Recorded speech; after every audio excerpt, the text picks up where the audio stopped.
A call from the previous passage, if Lu Tu Fong understood. The story opens with a scene of a girl kneeling on the ground, shouting loudly, "I am your fiancé, your majesty the emperor, the one who could stay by his side, even while enduring contempt." It could be no one else but Scarlet Ackman. With that, she slowly raised her eyes to look at the man before her and called out, "Your Highness Caluard." In response to her words, a sword was placed against her neck. Tears streamed down Scarlet Ackman's face. "Please love only me." That was a small scene from the novel The Tyrant's Private Life. This is a romantic fantasy novel. The male lead of this novel is Emperor Chalin Calier. He committed countless crimes and atrocities, even killing his own brothers. That tyrant fell in love when he met the female lead and thus became a peace-loving person. Because the female lead could command this tyrant with just her little toe. For that reason, only those close to him knew about the tyrant's private life and were forced to keep it a secret. That's how the story goes.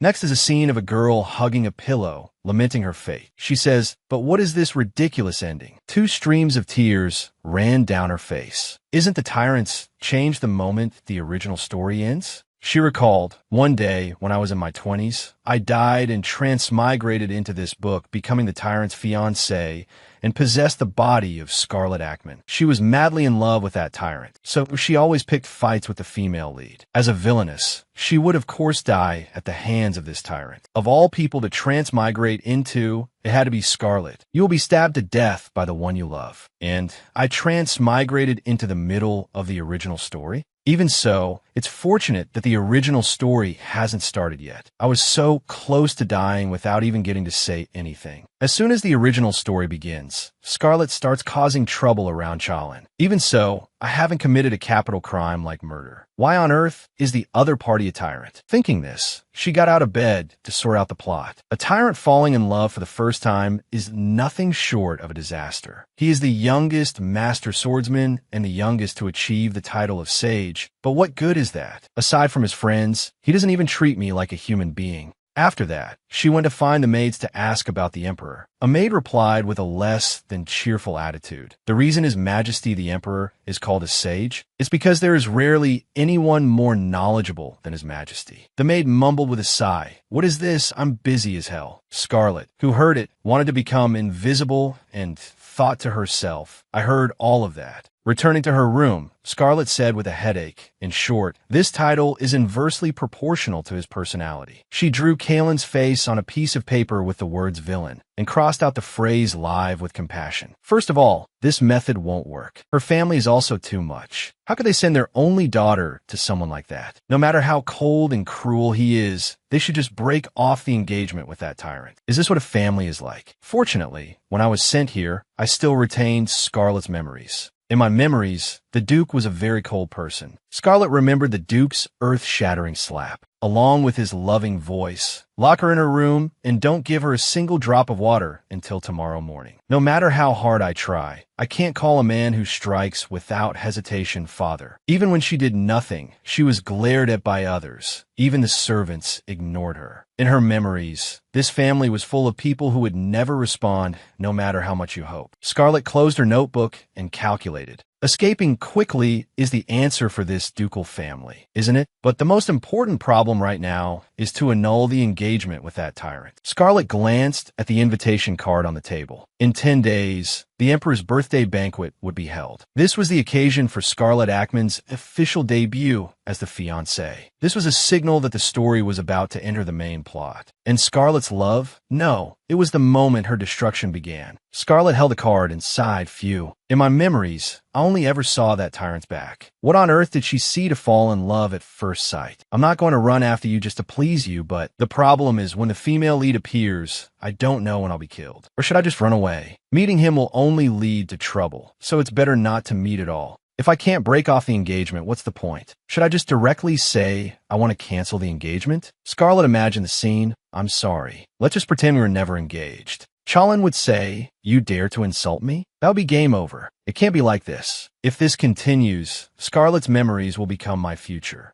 I'd rather log out myself than make a difference. Suddenly, her eyes lit up. Wait, make a difference? The engagement with the Emperor was sealed by a magical contract. To annul the engagement, the consent of both parties is required, or one of them must die. I have to get his consent. According to the contract, I have to keep meeting my fiancé. Even if he's a tyrant who kills without batting an eye, that can't be changed. Scarlet smirked. So there's still plenty of opportunities. Opportunities to make him despise me with crazy actions. It doesn't matter if I pretend to be crazy. Just you wait and see. Ha ha ha, hoo hoo hoo, ha ha ha. Her laughter echoed out into the hallway. A servant came and knocked on the door. The servant worried. The young lady has been laughing and crying by herself this whole time. Is she all right? In the blink of an eye, the day of the banquet arrived. A memory of the original Scarlet appeared in her mind. This is the first time someone has treated me kindly. I'll never forget it, even if I die. The Emperor is an affectionate person. He won't change so easily. The memory faded, and Scarlet muttered, "Affectionate? I'll probably freeze to death." Unbelievable. But why did Scarlet's memory appear at this moment? A servant called, "My lady, are you all right?" "Ah, it's nothing."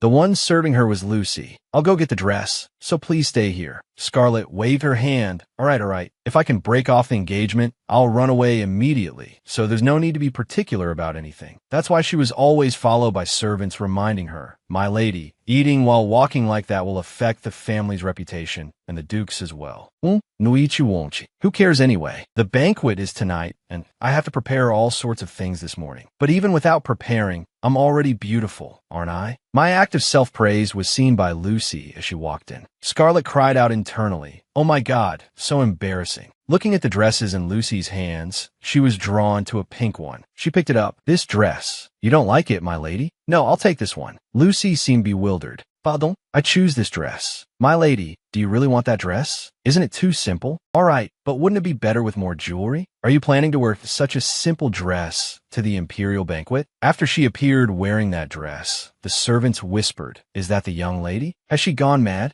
Scarlet chuckled to herself. "Hey, you guys, I can hear everything. The reaction is just what I wanted. Even dressing simply is enough to bring out this beauty. I thought peach wouldn't suit me. I can't believe the peach color makes me look this adorable." Scarlet asked, "Lucy thinks so too, right? This makeup is really useful." Lucy just remained silent, saying nothing more. Scarlet turned to see the servant's darkened expression. "What's wrong? Why are you just standing there dazed?" The maid stammered, "I apologize, my lady. Lady Scarlet has arrived." A carriage was waiting for her at the front. The maid standing there was extremely surprised to see Scarlet. "This way, my lady." "Why so surprised?" "Well, it makes sense. I'm dressed quite simply for the Emperor's birthday banquet. But this outfit will be the start of my crazy actions. And I guess it's because I'm from a rich family that I get to sit on such a high-quality cushion." Huh? As she was chuckling to herself over her perfect plan, she suddenly noticed a gloomy atmosphere around her. Opposite her was the arrogant gaze of the Duke. Scarlet thought to herself, not a bad glare. What do you gain by glaring like that? The Duke treats his daughter like trash, and that Duchess over there always looks like she's on the verge of death wherever she goes. Is she avoiding me like the plague because she's afraid of getting involved? Whatever, I'll just ignore them. Suddenly, someone called out, "Hey, did you take the wrong medicine?" This person was Isaiah Ackman, Scarlet's half-brother. In the original story, he was the only one willing to help Scarlet when she was sentenced to death. And when Scarlet decided to end her own life, it was Isaiah who discovered and saved me, the one who had possessed Scarlet's body. She recalled that time,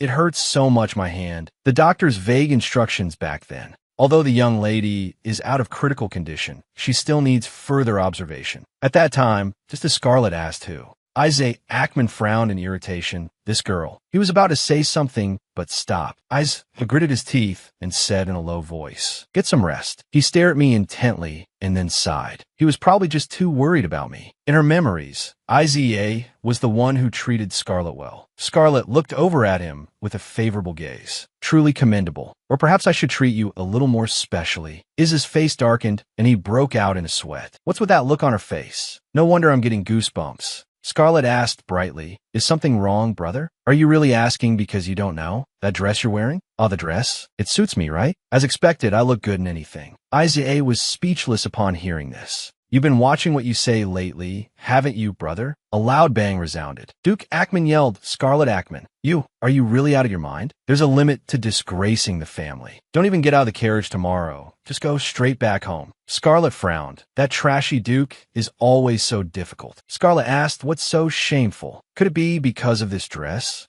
Last time, this child of yours was slapped for buying too many gaudy outfits. So this time, I tried wearing a very simple dress. If the family's reputation is affected, it won't be because of me. I believe father's son came home dead drunk just yesterday. The rumor of him getting dead drunk and singing in the streets has probably spread all over the capital by now. The family's reputation, are you not concerned about it at all, father? With that, Scarlet smirked to herself. How does it feel? You must be fuming, right? Since Scarlet had never talked back to him before, if you can't win an argument and can only resort to violence, then don't you dare start a fight with me. With that thought, she squinted her eyes to look towards her brother. I thought he would fly into a rage after I shot him down. Why is it so quiet? The Duke yelled again, Scarlet, you insolent thing. Duchess Mila Ackman replied nonchalantly, both of you, that's enough. Honestly, not a shred of maturity. Scarlet thought to herself, after the Duchess passed away, the Duke brought her home. Before their marriage, she had been used and abandoned by the Duke. The problem was, she had become pregnant while he was already engaged. And that child was none other than Iza Ackman. That's why Iza is older than Scarlet. From her standpoint, I am very displeasing because I am the evidence of his betrayal. Although I understand that she is just a victim. She recalled the original Scarlet's past. Stepmother, please forgive me. Lock her up until she comes to her senses. Yes, I won't do it again. Mother, I'm begging you. Even though that's what happened, she couldn't take all her anger out on Scarlet like that. Returning to the present, she said, Scarlet, be quiet and let his grace. Scarlet paid her no mind and ignored her. That's right, brother, Iza. Every time you get drunk, you sing in the streets. Is that rumor true? Mila Ackman frowned at the mention of her son. Scarlet smirked to herself. You should worry about your own son, madam. She continued, I heard you even got beaten. It's not every time, right? Madam. Mila gritted her teeth when Scarlet called her madam. If you wanted to call you mother, then don't worry so much about me. She angrily turned her face away. If you all say I'm crazy, then wouldn't it be better to just annul the engagement for me? Anyway, that's enough. But that will take time. Before I stir up some real trouble, I should take a nap. A second later, she was snoring loudly, leaving her family dumbfounded. Seeing Scarlet fast asleep and even snoring, Mila couldn't help but snort with laughter. In her sleep, she vaguely heard the sound of crying. What is that? This sound is sobi. Who's crying? A blonde-haired girl, sitting on the ground, slowly lifted her face. That's me. Seeing the frightening scene in her dream, Scarlet let out a scream that nearly blew the roof off the carriage. By now, everyone had already left the carriage and entered the imperial palace. I see. I was dreaming. Scarlet stepped down from the carriage with the thought, but to be able to sleep through that, I must really be crazy. Fortunately, I'm not late yet. And of course, no one bothered to wake me. That dream. No, it was merely a dream. I don't need to pay any attention to it, because I have other things to do. All right, now then, time to go meet my Tyrant fiancé. Scarlet arrived at the party venue rather late. Looking utterly world-weary, she quickly composed herself. I'm not too late, am I? Open the door for me. The guard said, I'm afraid we can't, my lady. Since His Majesty has already entered, we can no longer announce your name. So that means I have to enter silently. But that won't do. I need to draw everyone's gazes. I see. No problem. Open the door for me. Yes, my lady. The door opened. She gaped at the lavish and magnificent sight inside. My, this is incredibly grand. That tyrant said he would hold a simpler birthday party than previous emperors. If a party like this is called simple, I wonder how splendid the previous banquets must have been. Now, where can my tyrant fiancée be? The moment she stepped in, all eyes were fixed on her. Look over there. It's Lady Ackman. What possessed her to dress like that to a party? Scarlet thought to herself, this is more than enough to attract attention. She glanced at a nearby man. Damn, he's handsome. Could that be the emperor? Blonde hair. According to the description in the book, the emperor has silver hair and purple eyes. So that person isn't the emperor. Where in the world is that emperor, anyway? This is exhausting. There are so many people. Suddenly, she heard someone say, Lady Fleda, look over there. There's a rumor that the lady of the Ackman family isn't mentally sound. It seems that rumor isn't wrong.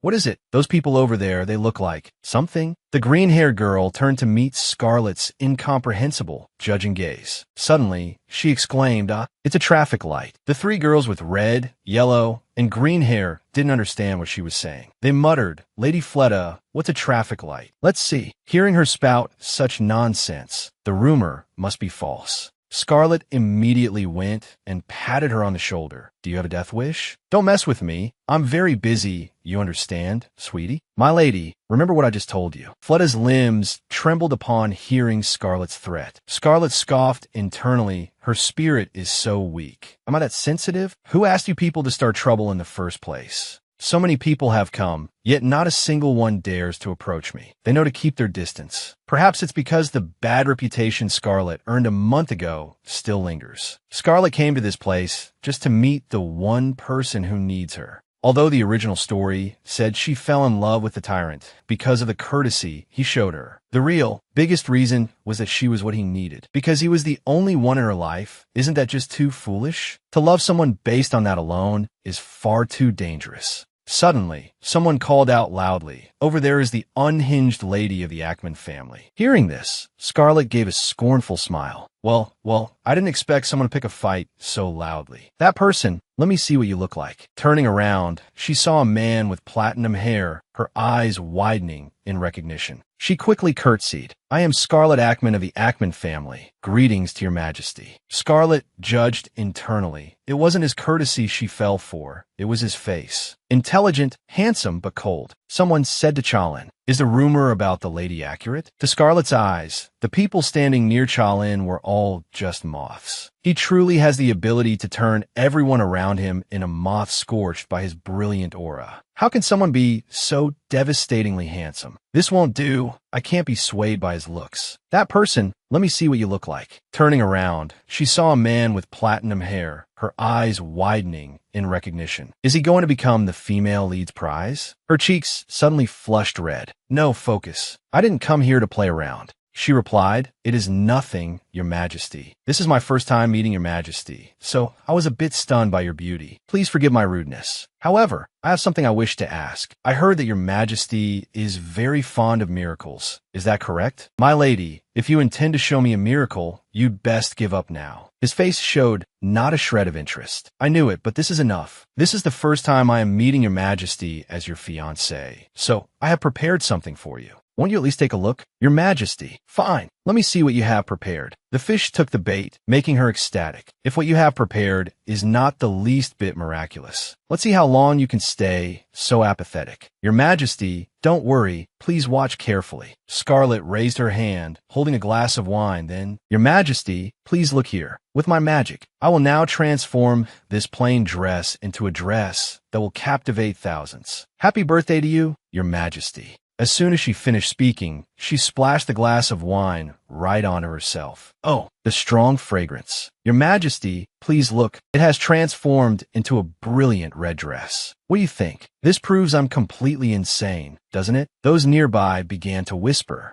What is this? Did she just pour wine on herself? In front of his majesty. How could she? Scarlett smiled to herself. How could you possibly marry a madwoman like this, right? Isn't it miraculous, your majesty? Looking at his expression, if I do this well, I might be able to get the engagement annulled, right? The emperor had said this to Chalin, the person who intends to celebrate his birthday. No one will celebrate the day I was born. Those words he uttered were all lies. He was hiding the longing deep within his heart. So you shouldn't say such things either. He had said that in the original story. Normally, the female lead would love to hear words like that. But I hate it. She bowed cheerfully and said once more, happy birthday to you. Upon hearing her wish, Kaelin's expression darkened. The nobles below whispered amongst themselves. Goodness, His Majesty's expression is terrifying. In any case, thanks to this, I made a bad first impression. Let's keep things moving along quickly. The Emperor then called out loudly, Duke Ackman. Weaving through the crowd, the Duke answered urgently, Yes, I am here, Your Majesty. Chalin said with a cold expression, The lady does not seem well. Do you not intend to take her back to the manor to be examined? A heavy atmosphere settled on the Duke's shoulders, causing him to bow his head. hurriedly pulling Scarlet away. I will take my daughter home at once. Scarlet left, still feeling a little regretful. Oh well, but even though that stare looked like it wanted to kill me, I have to admit he's really handsome. All right, Mr. Pretty Boy. This is your first time seeing a mad woman like me, isn't it? If I do a good job this time, maybe I'll get the annulment notice right away. Scarlet didn't forget to blow Chalin a kiss. The kiss hit Chalin so unexpectedly he almost sprained his neck. He was so surprised he was speechless. Heavens! Her! It's not over yet. Just you wait, Your Majesty. Outside in the carriage, Duke Ackman looked like he wanted to tear Scarlet limb from limb. He slammed his hand on the seat. You've really gone mad. So shameful. Such a loss of face. Just turning back is. Despite the Duke fuming in front of her, Scarlet just nonchalantly looked at the sky and the ground. So noisy. Even so, seeing that reaction, I know I've succeeded, right? While she was floating on cloud 9, Izia called out, Hey sis, are you drunk? Besides you stink. Scarlet was displeased. Another one ruining the mood. What's wrong? It's beautiful, isn't it? Beautiful where, for heaven's sake? Look here, doesn't this bright red suit me perfectly? Scarlet leaned in close, asking, right?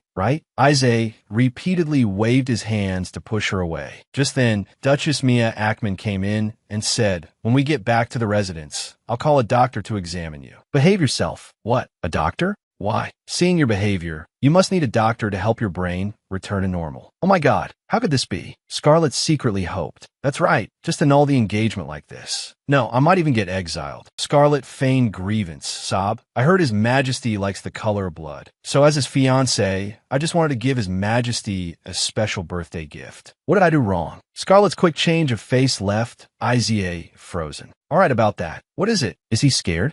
Next is a dress decorated in red from head to toe. Then His Majesty will embrace me. Sis, are you trying to get yourself killed? Of course not. His Majesty and I will officially become a couple. Become a couple? Later, I will ask His Majesty for a strand of his hair. Every time we meet, I'll ask for another strand. Why? What do you mean, why? Doing that will bring happiness, won't it? I'll put the hair under my pillow and keep doing it until we're married. Not believing his ears, Izia asked again, You're really? Then Izia let out a long sigh. Seeing her brother's expression, Scarlet realized, oops, I might have overdone it, but this is the best way to do it. Later, at the residence of Duke Ackman, seeing the carriage return, a knight wondered, why are they back so early? Did something happen? Could it be that Lady Scarlet has caused trouble again? Sigh, the young lady has been so well behaved for the past month. The knight's hand hadn't even touched the door when Scarlet kicked the door wide open. Seeing her foot fly past, the knight was stunned and bewildered. Was that a foot? Scarlet shot out like the wind and ran off. The Duke ordered, Quick, catch her. What, sir? Mia ordered,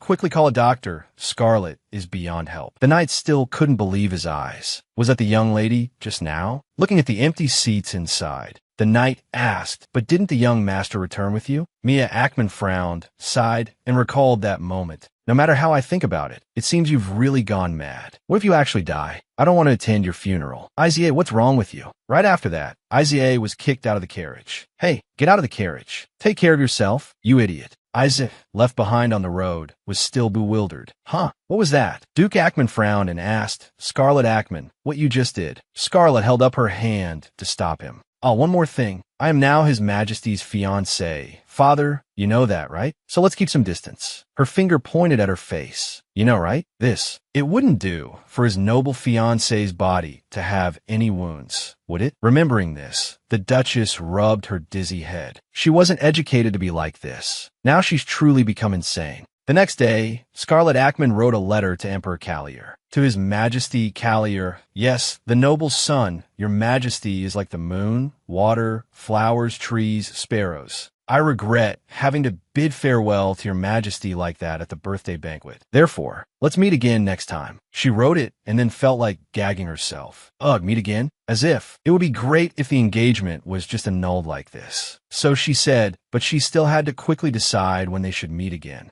The emperor and his fiancée must meet a regulated number of times a month, and the events related to those meetings must be recorded. Thinking of this, she felt embarrassed. How is this any different from public dating? To His Majesty, yes, the noble's son, regarding the date, time, and location for our next meeting, so that he wouldn't feel uncomfortable. I have chosen a date, time, and location for our first date that would suit him. The important thing here is to continuously show him I'm crazy while keeping it within reasonable limits. That should be perfect enough to fool that suspicious tyrant. Let's see how he responds. If he replies to this letter, it means my actions yesterday weren't impressive enough. Lucy, are you there? I'm here, my lady. Please bring me the account books. Scarlett Ackman's mother, the previous Duchess, had passed away and left her assets to Scarlett. Although the assets weren't large, in the original story, Scarlett used this money to cause trouble for Chalin. Because Scarlett spent all the money on such things, she had to borrow money from the elders of the family. Scarlett lamented it wasn't a small amount of money. How could she blow it all in one go? Lucy brought a cup of tea and placed it on her table. Oh, you prepare the kind I like to drink? Thank you, Lucy. Hearing Scarlett's thanks, Lucy broke out in a fearful sweat. No, you don't have to. Yes, you're welcome. Scarlett sipped her tea and thought, Lucy, your expression is giving everything away. Her expression is so interesting. I just have to keep thanking her. Thank you, really. Yes, if you need anything, my lady, just call me.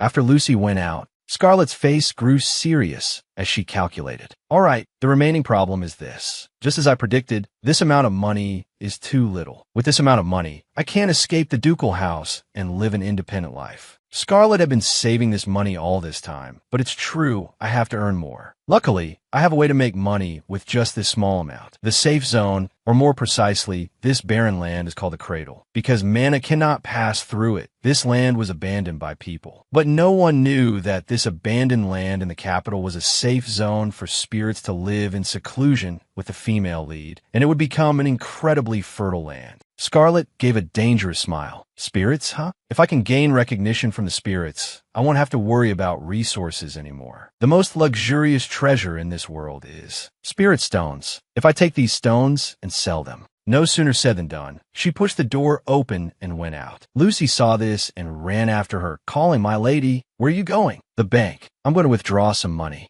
I'll take half of this family's assets and leave this place. At the palace, Chalin returned after his training session. He tiredly stretched out to rest, and at that moment, a memory surfaced. Happy birthday to you, your majesty. Unbelievable, to dare to do that in front of me. His mother's words echoed in his ears. Oh, Callier, my unfortunate child, it would have been better if you were never born. And the words of others behind his back. You must be careful with every little thing in front of His Majesty if you don't want to die. The framework that existed until now has been destroyed. The image of Scarlett from that day kept lingering in his mind, making Chalin sit up. How annoying. The moment she made a heart sign at him reappeared, and he blushed. No, it's not that I'm annoyed. Scarlett Ackman, just a name from a prestigious family. Although this family is in decline, I still agreed to the engagement because of the influence of this prestigious family. According to the investigation results, Lady Ackman is cruel and heartless, Your Majesty. With a personality like this, Your Majesty should consider whether the young lady is worthy of the position of Empress. You say cruel, that young lady? Remembering Scarlett's absurd appearance that day, let me show Your Majesty a miracle. Just investigating on the surface makes it hard to know the accurate information. What should I do? Vaguely insane, wanting to kill people, yet I haven't lost interest in that strange young lady at all. I'll just wait and see. Not to watch Scarlett Ackman, but Scarlett herself. At the Ackman family's residence, Lucy called, my lady. A reply has arrived from the Imperial Palace. Receiving the reply, she smiled until her eyes crinkled. Good, very good. A schedule for 1 month. I'm sending you the schedule for 1 month. So, I have to show him I'm even crazier. I'll show you what the spicy taste of madness is like, Callier.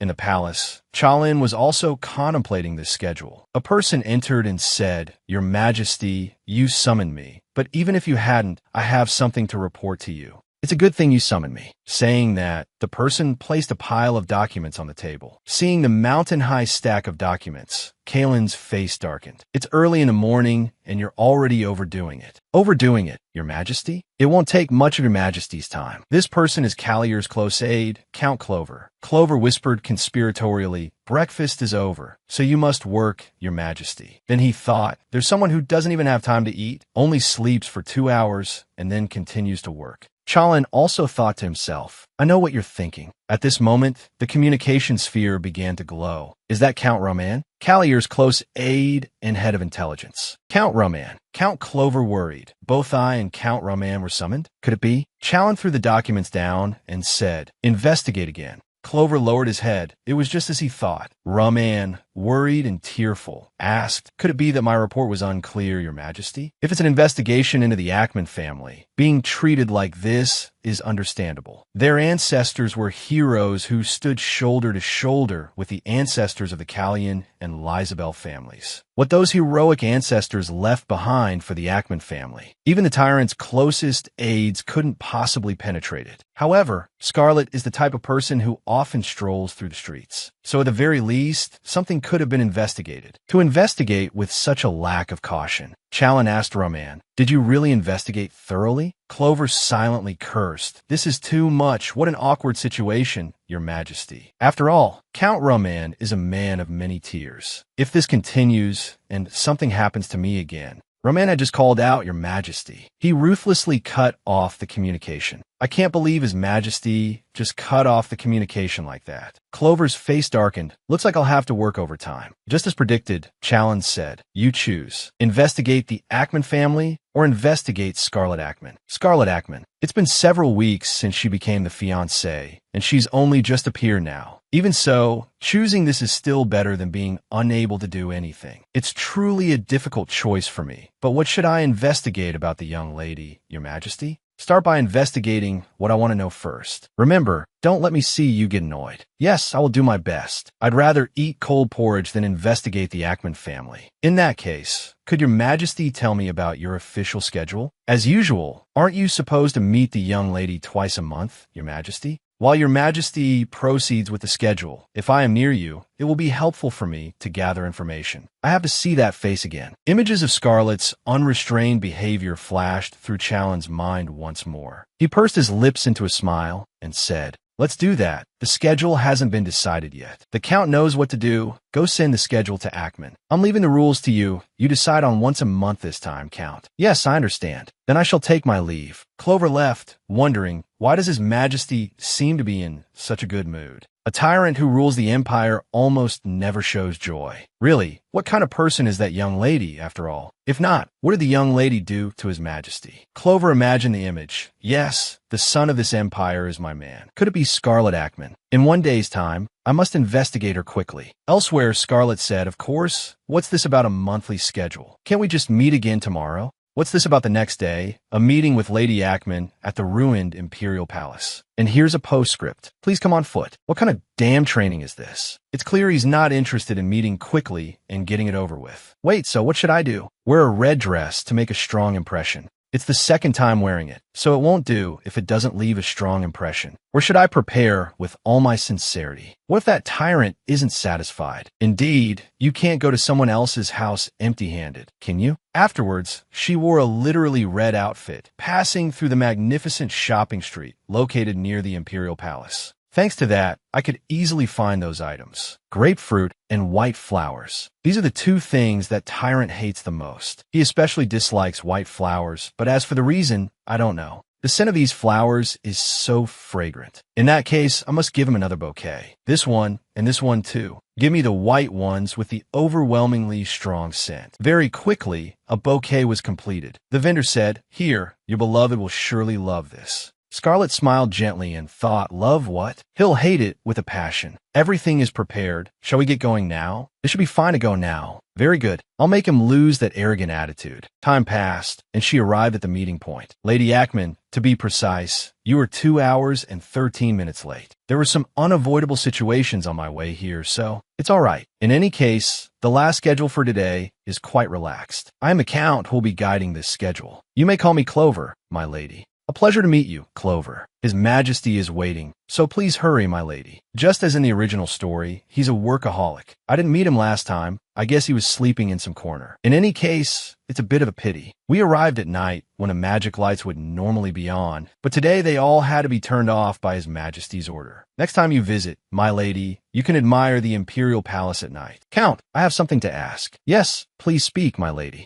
Isn't this a prison? Clover clapped his hands loudly. You have such a sharp eye, my lady. To know so clearly on your first visit to the Imperial Palace. Aha, is that so? Both of them put on dark expressions and smiled with complete insincerity. He's going to appear in this way? Clover, you think I don't know for sure. In the Tyrant's private life, it wasn't just the female and male leads. The Tyrant's close aides also appeared quite clearly. They're the ones who simultaneously monitor the Tyrant's private life, because they're the ones who take on the role of dedicatedly teasing him. And according to the information in that book, the Count, she moved her face close to Clover, making him flustered as he called out, my lady. So Scarlet, deliberately let out a puff of a laugh, spattering saliva on Clover's glasses, which made his face darken. She said, I need to see His Majesty. This guy is famous for being a neat freak. Oh my, are you all right, Count? How is it? What does it feel like to face a disaster? Huh? Clover turned away and said tremblingly, I'm fine. Scarlet, emboldened, took it a step further. She took out an old cloth to wipe for Clover, making him tremble even more.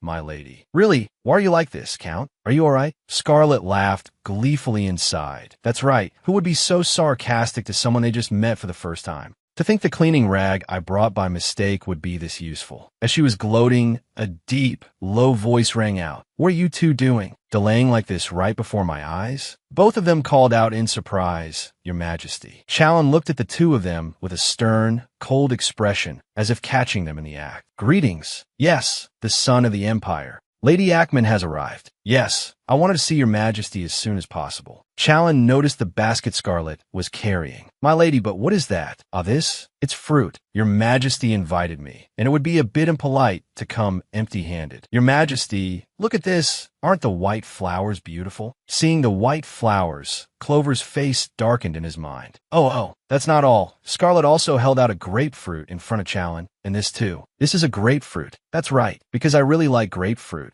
Challen's expression was tighter than a bowstring. In Challen's eyes, Scarlet was like a witch. Here, this is a wild grapefruit from the Xer's territory. It's also a product specially transported there by white mages. They look very delicious, don't they? Challen's face darkened as he called, Count Clover. Yes, Your Majesty. The Count looks very tired today, doesn't he? Not all. You go and rest for a bit. I will go inside with the young lady. Your Majesty's order, let's go inside. Scarlet was a little frightened, but still followed quietly behind. It's been a bit too quiet up until now. What should I say now? But Your Majesty, why did you order all the lights outside to be turned off earlier? Wait, could it be a moment just for the two of us, so we can shine brighter together than ever before? With a look of endurance, Challen replied, Now is the time I am working. Working, you say? That's right. This couldn't be put on the schedule. What is that expression of yours, my lady? Scarlet covered her face and said, I feel so hot. Hey, I was just kidding. So, does Your Majesty want me to help you with your work? You say you'll help me, my lady? Yes. If not, there would be no reason for Your Majesty to choose this time and this place. I'm very curious. Please tell me quickly, Your Majesty. Whatever you ask, I am very willing.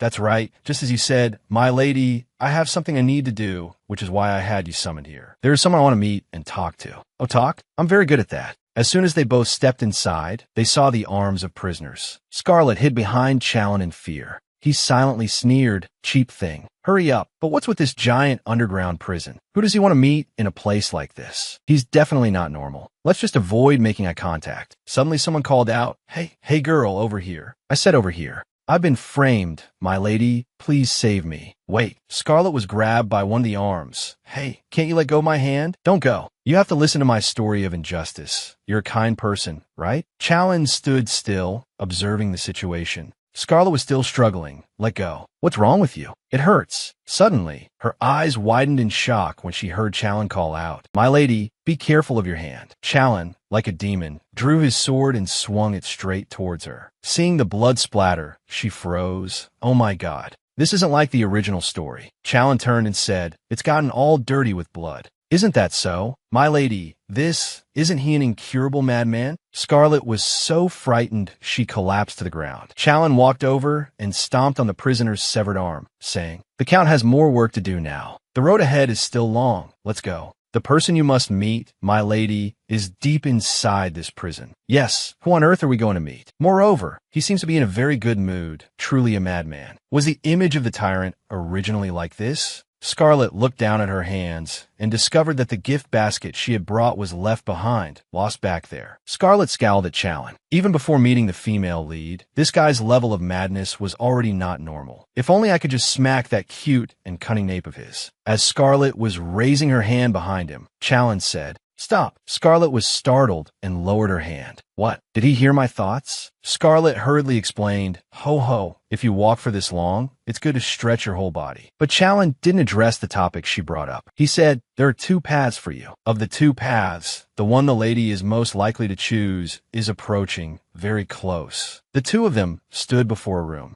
Inside, a man holding a flower was speaking cheerfully. Cece said so. Oh, Cece. Me too, I love Cece too. I didn't expect you to whisper so sweetly, Cece. Scarlet asked with curiosity, Your Majesty. Who is that person? Challen turned away without a word. At that moment, Scarlet leaned down and called inside, "Sir, are you all right?" Challen's gaze seemed to drift into the void. There was once a prophet who was called a sage. Although he had been in prison for 19 months now, he had always remained silent. The old man's prophecies concerning the demon clan could not be taken lightly. Challen recalled what he had said back then. "Please protect this old man from strangers." That's right, putting me in prison is for the best. In return, this old man will give a prophecy. There are two paths, and the one with the highest probability of being chosen is approaching. However, that path is the one that brings destruction. Your Majesty, you cannot grasp even a little happiness for yourself. Besides the divine temple, the only ones who could foretell events were the demon clan, where the prophets were slumbering. Scarlet asked, "Sir, who are you talking to?"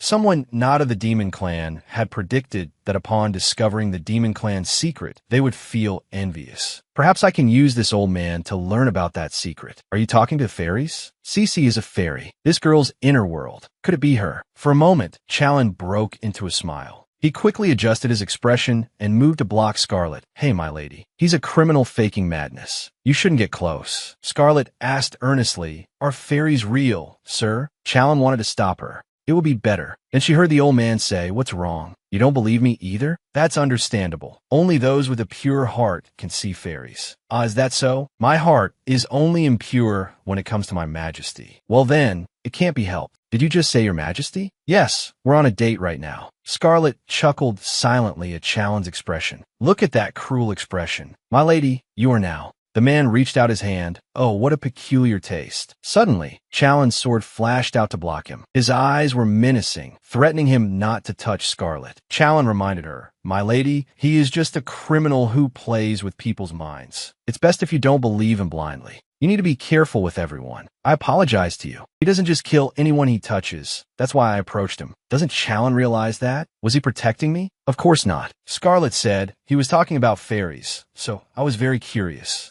"I believe there are fairies in this world." "Fairies?" "Yes, but it's useless since I can't see them." Challen was a little surprised. Then he scoffed.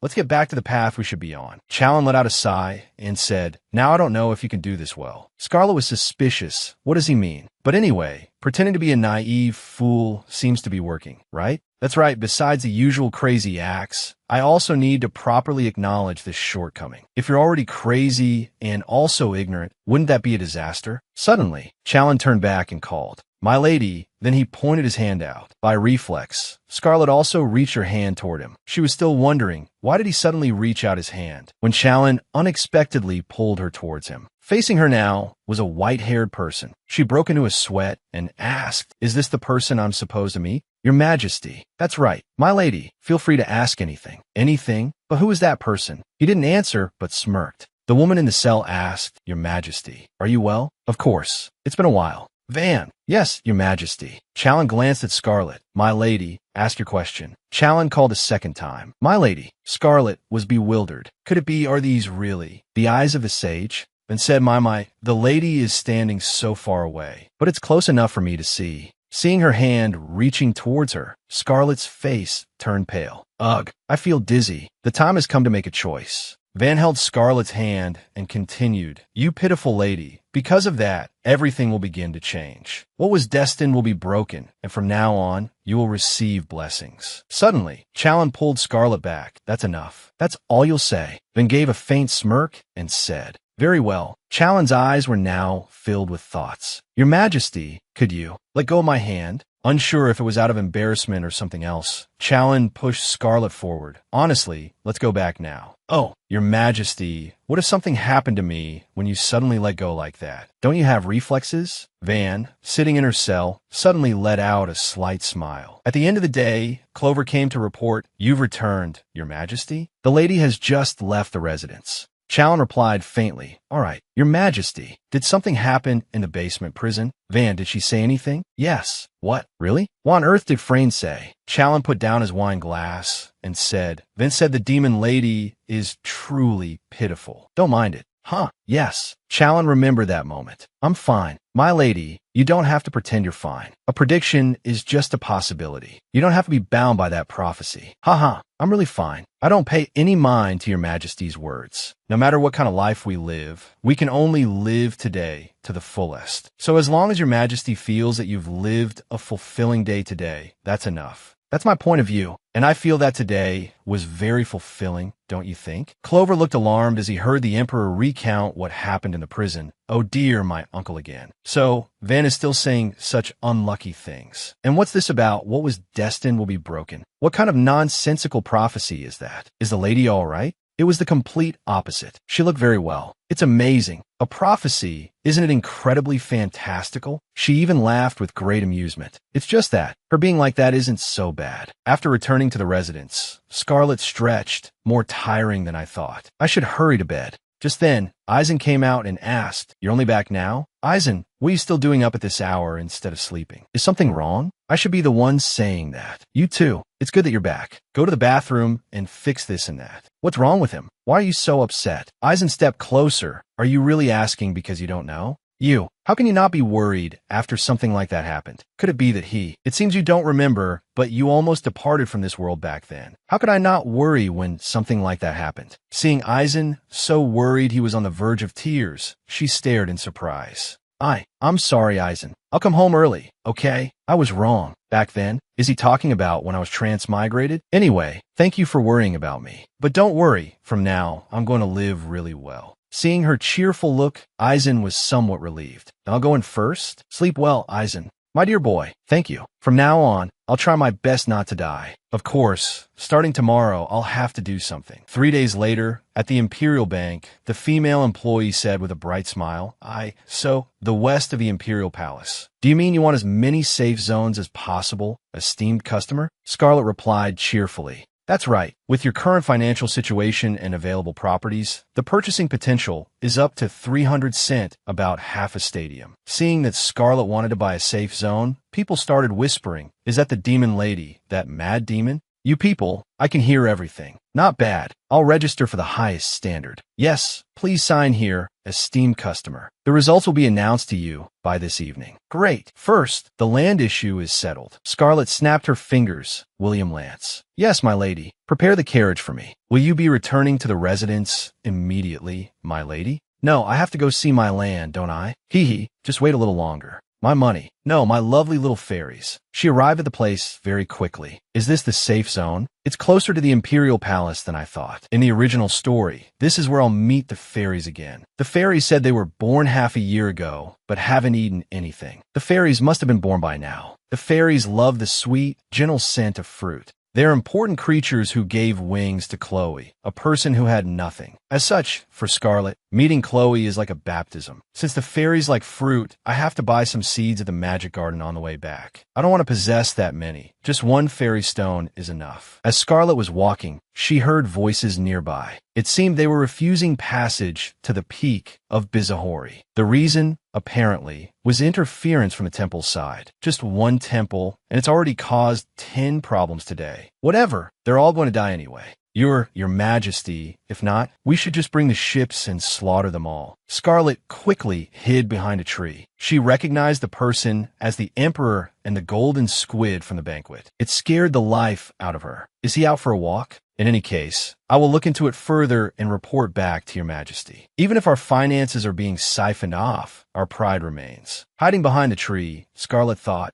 wait, why do I have to hide? From the standpoint of the crazy Scarlet, this should be fun. All right, I'll just surprise him. With that thought, she covered her mouth and made a sound. Kaliar heard it and immediately turned his head. What was that sound? Scarlet leaped out, startling Challen. She smiled foolishly and said, "Your Majesty, did you know I miss you so much?" As she spoke, she ran toward Chalin. Unfortunately, she twisted her ankle. Luckily, Chalin was quick to catch her. "I heard someone's voice. So it was Lady Ackman?" Scarlet was stunned. This wasn't in the plan. Up close like this, he's ridiculously handsome. How about that? Chalin put on a frightening expression and asked, "What are you doing here?" So scary. Roman only now realized that the girl was Lady Ackman Scarlet. Why did she run out from the forest? He was already in a foul mood because of the temple affair. If His Majesty also dices up his own fiancée, it would truly be a disaster. I must intervene before everything explodes. "Your Majesty, are you all right? Your Majesty is also tired, so allow me to escort the lady." Chalin completely ignored Roman's words. He asked, "Are you injured?" She whined, "Yes, I'm injured in my heart, Your Majesty." She didn't even fall, yet she claims her heart is injured. What am I witnessing right now? It seems His Majesty doesn't mind the physical contact. Their relationship is better than I thought. Scarlet continued, "Because Your Majesty is so handsome, upon seeing this face, my heart. Seeing as you're still spouting such nonsense, you must be fine." Roman, feeling a bit superfluous, spoke up, "Your Majesty, I still have many matters to handle, so I shall take my leave first." Chalin remained silent. Roman took this as tacit agreement and made a swift exit. Scarlet thought in confusion, why didn't Chalin go with him? If it were me, encountering such a clingy person, I would have run away immediately. How many more times do I have to ruin my image in front of him? If this keeps up, I'll die just as in the original plot. This Chalin guy, why is he so stone-hearted? This won't do. I have to find a new way to handle this. She continued, "Your Majesty, that is why? As Your Majesty's fiancé, could you sell it to me cheap? Am I operating a loss here?" After a moment of silence, Chalin said, "Pardon me, what? Why is he taking off his glove? Is he going to hit me?" Chalin reached his hand towards Scarlet, causing her to shut her eyes tightly in fear. But he only picked a leaf from her hair and said, "It seems the lady is not afraid of me at all, is she? I will think about that request. Thank you, Your Majesty. It's late, we should head back. Your Majesty, please have a safe trip back as well."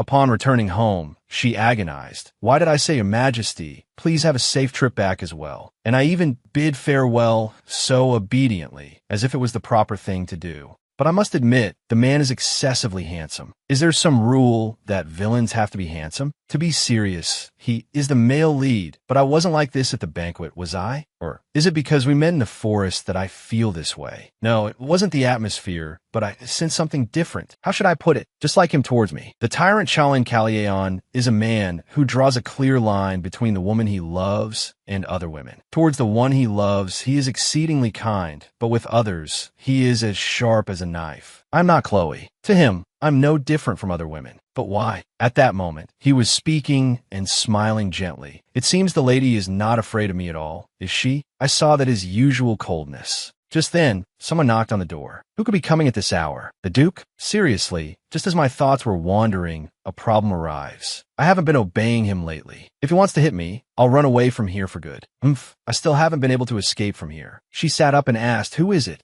"It's me. Open the door. Are you asleep already?" This voice is Iza. "It's me. Open the door." "So it's Iza." Scarlet called out, "It's occupied in here. Is this a bathroom or what?" "Fine. Open the door." Yes.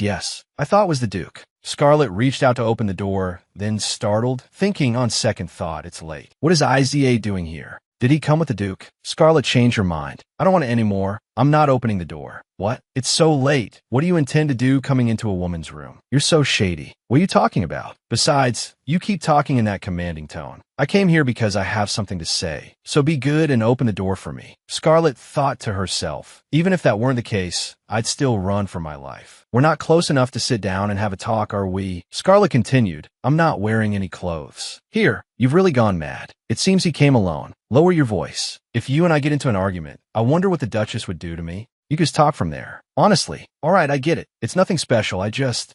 Could you speak up a bit? It's nothing today. I just wanted to wish you a good night." Scarlet was dumbfounded. What was that? Did he come because he was worried about me? He was worried I'd be too scared of the Duke to sleep. At this, Scarlet finally opened the door. When Iza saw her, he asked, "You're wearing clothes. Iza, you're sick, aren't you?" "What do you mean?" "No, it's just that lately you've been doing cute things that you didn't do before. Go to sleep quickly. You have a good night, too." That night, the Duke did not send for Scarlet. In the meantime, I had thought of a way to tease him. The falling winter flowers cause all the hair on one's head to fall out, like a monstrous spider raised in the magic tower. A real pity for Iza. At that time, Scarlett's fiancé, Chalin, was contemplating her fearless appearance, even before an emperor so rife with rumors. The unlucky star appeared at the time His Highness the Prince was born. If we ignore this event, the royal family and the entire empire will be destroyed. The Pope's prophecy was a baseless claim, yet no one could oppose it. By that time, the power of the temple was already immense. For the prosperity and eternal survival of this empire, His Highness the Prince cannot escape his fate.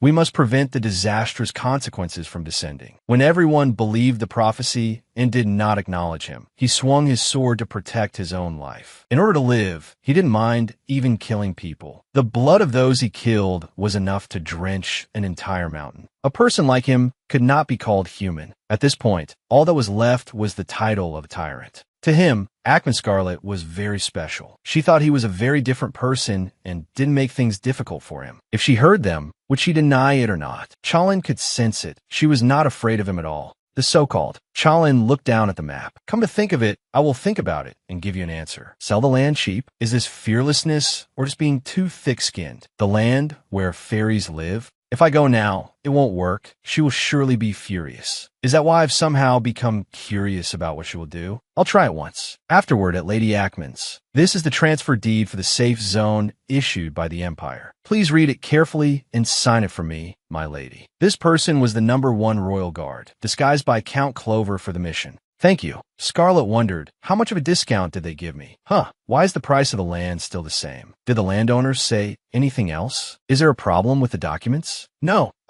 So he's using the contract as an excuse to see me. His Majesty the Emperor said nothing at all. If you wish, my lady, you can request a meeting. I will adjust the schedule. Chalin, you said you would think about it. She said it's just. Is this a slap on my face? Clover and Sister Lucy immediately turned to stone when they heard her words. It's obvious the lady is very upset. My lady, is something the matter? Clover thought to himself. Do I have to report this to His Majesty as well? He had instructed, you must remember everything she says. Scarlet smiled brightly. I was just a bit excited. Please forget what I said just now. She's even more eccentric than the rumors say. Then, my lady, could you sign the document? Scarlet fumed. So you want to mess with me, is that it? Very well. All right. Clover thought of the scene. Could it be? Is His Majesty really dating the lady? They're even playing hard to get with each other. His Majesty's dating partner. Scarlet finished signing and pushed the paper over. This is it, right? Ah, yes. Now, once the royal family approves it, the procedure will be complete. Then I will take my leave. You've worked hard. My lady, I'll prepare a meal for you.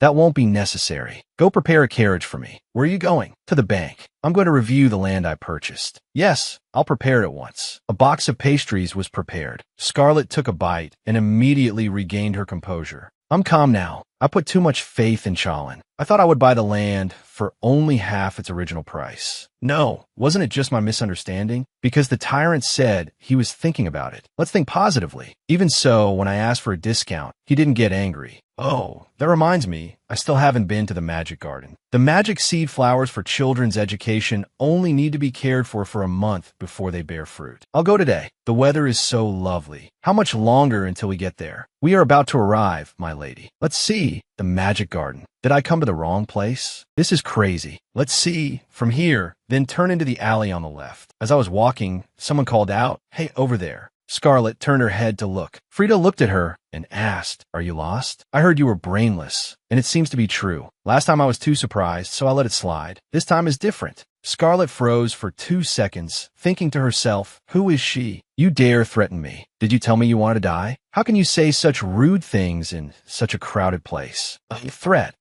Now Scarlet remembers her. Do you want to die? So it's the green lady from the banquet. Frida was startled to be called the green lady. What? My hair isn't green, it's chartreuse.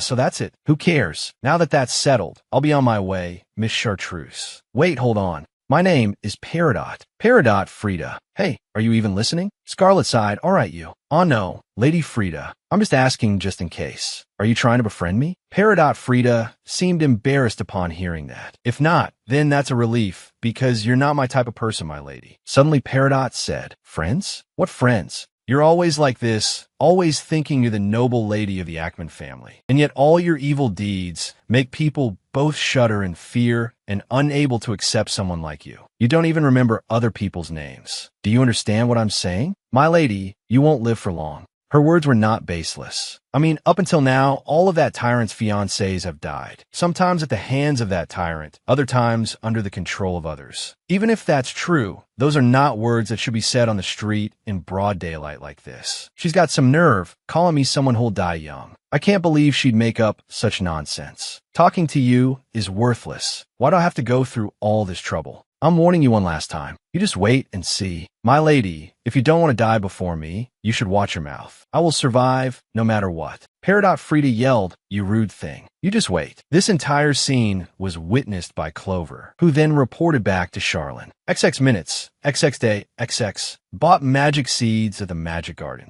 Is this all the information you have on the lady? Yes, this is what was investigated today. Her daily actions and her behavior in front of me are the same. Indeed, those crazy actions and way of speaking. It seems that's just her true nature. She said I have a sulky face. Suddenly Charlene smirked, frightening Clover. He suddenly froze. Did His Majesty just laugh? Your Majesty, there is something I wish to say. Is Your Majesty dating Lady Ackman? What? You've been following the lady so much that your mind has gone fuzzy, haven't you? I told you to investigate, but it seems you've been infected by her instead. That's not it, Your Majesty. I just asked an unnecessary question. Ha ha. Stop talking nonsense. Get back to your work, as you command. Where is Lady Ackman now? According to reports from the other covert trackers, the lady is in the safe zone. At the same time, Scarlet also let out a sigh of relief. Phew, finished planting. On the other side, Charlene said, I will do the rest of the investigation myself. That stalker-like lady has been dealt with. Meanwhile, Scarlet thought to herself, it's more expensive than I thought, but I've already taken care of the remaining amount. Great, everything is still going according to plan. Just then, Charlene walked over and said, So you're here? Scarlet turned around and called out, Your Majesty. Scarlet cursed internally. Charlene, you liar. What are you doing? You think I came here to play? Thinking that, she still smiled brightly. I am planting fruit seeds. Why is that? I heard these seeds will sprout in just 3 weeks, so I find it very magical. Ah, you're talking about those seeds? Scarlet was surprised to see Charlene sit down next to her. He's actually sitting on the ground? I can't believe it. Scarlet bumped Charlene's shoulder and said, Ah, the thing is, I'm going to give a gift to the fairies. Fairies? Scarlet was worried. What should I do? I can't think of any crazy act right now. The fairies will appear here, so I want to quickly grow the seeds and give them to the fairies. After that, I said nothing more.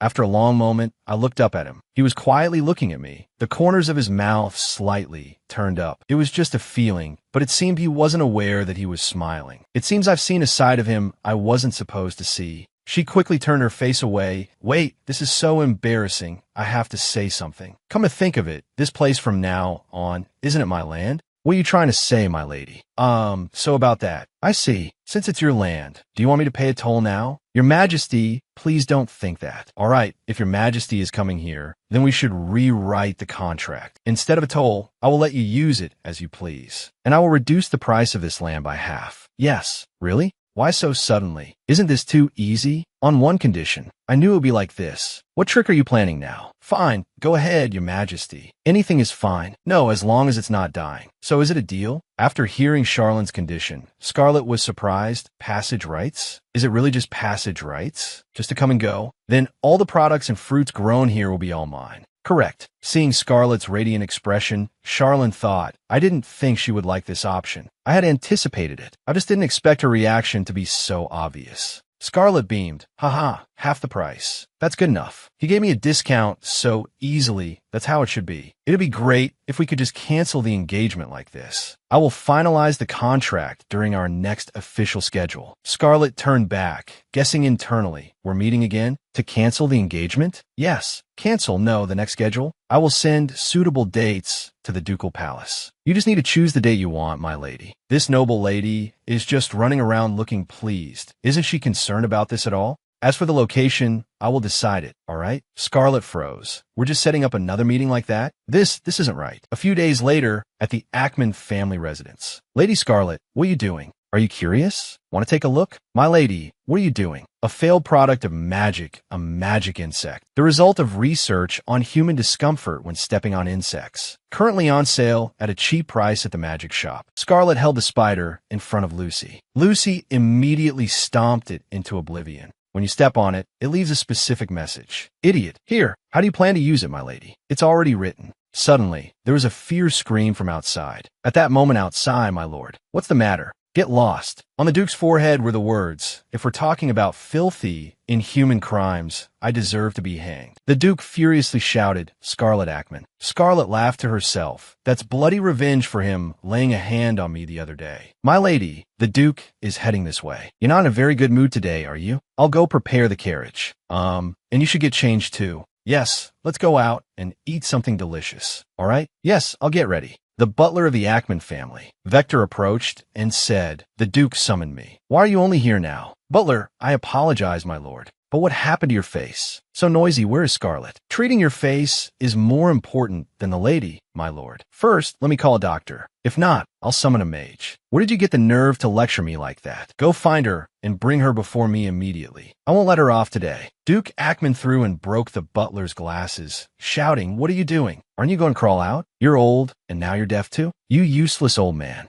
Just a few years ago, I wouldn't have thought something like this would happen. Baron Ackman, the current Duke, is the younger brother of the former Duke, Aaron Ackman. Aaron Ackman, the first head of the family. He was a man beloved by all. During that period, many prophets appeared, and he brought prosperity to the declining family. Even the stubborn elders had to be wary of him. Even when he fell in love with a common woman, no one stood in the way of their love. His life was as perfect as people make up in stories, but it didn't last long. The 22-year-old young man died suspiciously. The woman he loved. Instead of being chosen to become Aaron's Duchess Milia, she was married off to Baron and became the first Duchess. It seemed something had happened, but the lady said nothing until she passed away. The Duke continued to scream. Bring her here now, do you understand? Yes, my lord. Lord Baron has become increasingly violent. The young lady also had a very hard time when she was little. The butler held the broken glasses and thought, how many is this now? Suddenly Scarlet appeared and asked, what's wrong? Did the Duke break your glasses again? Ah, my lady, you can't be here. The Duke is furious.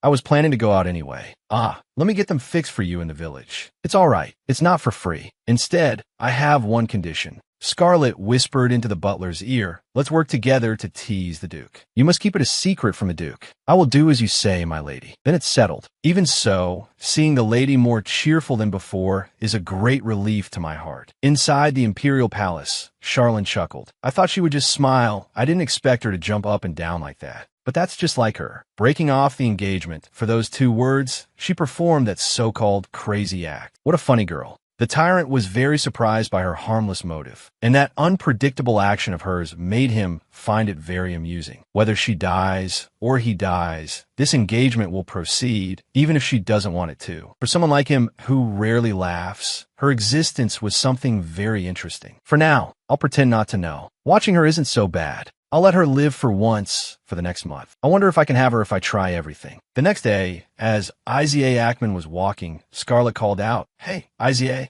Isaiah turned around, and Scarlet looked amused. What's this? You've slicked your hair back. Do you only now realize you're a nobleman? Oh my, I almost didn't recognize you. Dressed so neatly, so different from usual. Isaiah asked, Why are you only just arriving? I overslept. What about the Duke and Duchess? They're probably preparing to receive the guests. The mansion was decorated grandly, as if to show off. That's right, today is a momentous day for the Duke. It's the day to dine and converse with the elders. It is said that the Duke holds a family gathering meal when receiving important guests. Even if the main guest doesn't show up, although it's a bit ostentatious, it's also to show that the family is harmonious and peaceful. I wonder why you're so obediently listening to the Duke. Me? All right, let's hurry. Scarlet thought to herself, just as Isaiah said, I don't like participating in family events at the Duke's request, but I'm very curious to see the faces of those old men. So what can I do? Hey, let's go together. I'll wait. I bought some land. Why so suddenly? I bought the safe zone in front of the palace. You know where that is, right? Hey, don't talk about this in front of the Duke and Duchess. Yes, I know.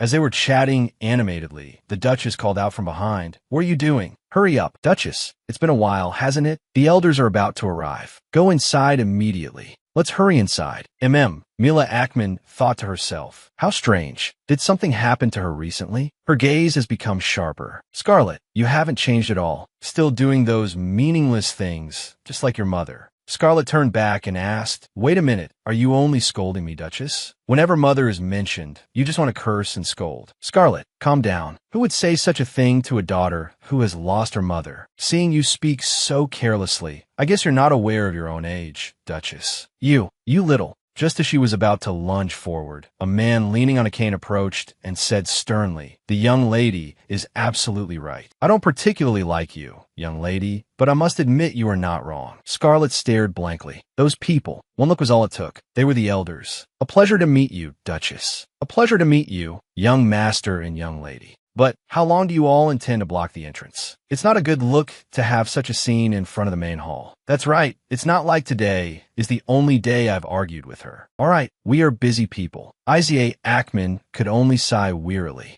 The Duchess and Scarlet exchanged glances that said, just you wait. At the dining table, Isa asked, are you okay? Huh? The Duchess's words from earlier. I'm sorry you had to hear that. That's not for you to apologize for. Don't worry about it and just eat. You're worrying for nothing. All right. By the way, speaking of the elders we just met, aren't their personalities just as bad as the Duke and Duchess's? I met them during last week's meeting. Their personalities are no joke, but the truth might be different for you. Different? How is it different for me? Are you really asking because you don't know? Aren't you the spitting image of your mother? Don't you know what that means to the elders? Isaac told me about the relationship between the Ackman family and the elders, something that wasn't in the original story. A long time ago, the Ackman family was responsible for protecting the border of the Demon Beast Forest, independent of the Empire. To fulfill this role, cooperation between the elders and the family was crucial. Therefore, unlike other families, the elders of the Ackman family hold considerable power. Ultimately, to become the official family head, one must earn their trust and confidence. But now, more than ever, is a time when the Ackman family has a poor relationship with the elders. Not only is there no trust and loyalty, but our family also receives their hatred. The previous Duke was highly respected by everyone. The current Duke doesn't receive much attention. The elders who still work with the family may be doing so out of loyalty to the previous Duke. The elders cherished the previous Duke and his lover. Thus, Scarlet's existence is somewhat special. So that's how it is. Is she suddenly bewildered because we're talking about the family? She's completely clueless about things she doesn't care about, and I knew nothing about this. Hey, are you okay? Anyway, in the original story, even these great elders will die in the conflict between the two sides. I plan to run away from here, but then the others will just follow the plot. If that's the case, in the end, all of these people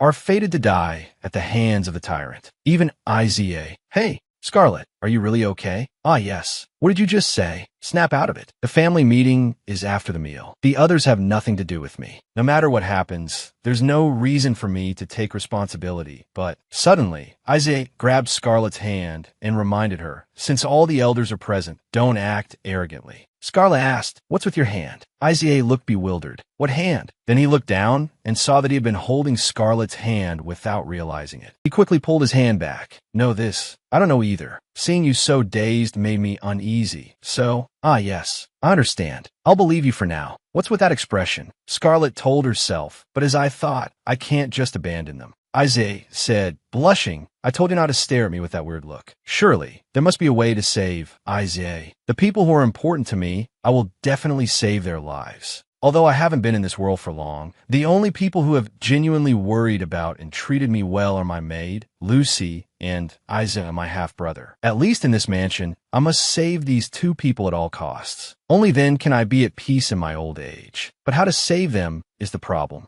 Suddenly, Isaiah stood up and said, Scarlet, get up. The family meeting is about to start. Ah, yes. I'm not strong enough to take on the responsibility of protecting them directly. Is there someone in the Ackman family strong enough to protect those two? No. Even if there were such a person, why would they protect the two people I care about? The butler saw them and bowed. Young master, young lady, you've arrived. The lords are waiting inside. Isaiah glanced at Scarlet. Ready? Ready. For now, the meeting is the top priority. As the door opened, the eyes of all the elders turned towards it. Isaiah Ackman, Scarlet Ackman. It's a pleasure to meet you all. The Duke said irritably, honestly, what took you so long? Hurry up and sit down. Yes, Your Grace. Scarlet glanced over the elders and thought, why didn't I think of it? Doesn't Scarlet have the elders on her side? I've found it. A way to save Lucy and Iza from death. The money Scarlet used for her harassment came from the elders. Why did the elders lend her money to harm others? The reason was very simple. They had a soft spot for Scarlet's deceased mother. As her daughter, they couldn't help but be soft on Scarlet. I grew up without a mother. Are you just going to abandon me like this? You're not even human. Even though they were close to Scarlet's mother, for the elders to lend her money just because of a line like that. Anyway, those involved with black magic will be executed for the crime of providing financial support. But this time, I won't be borrowing money from you, dear elders. Instead, you will be in my debt. The Duke said, now that everyone has arrived, let's begin the Ackman family meeting. A moment later. So, in the end, it's still about asking for money. Let me be clear, this isn't just my family's problem, but the entire clan's. If the border of the Demon Beast Forest collapses, the entire territory could be in danger. Don't you know that?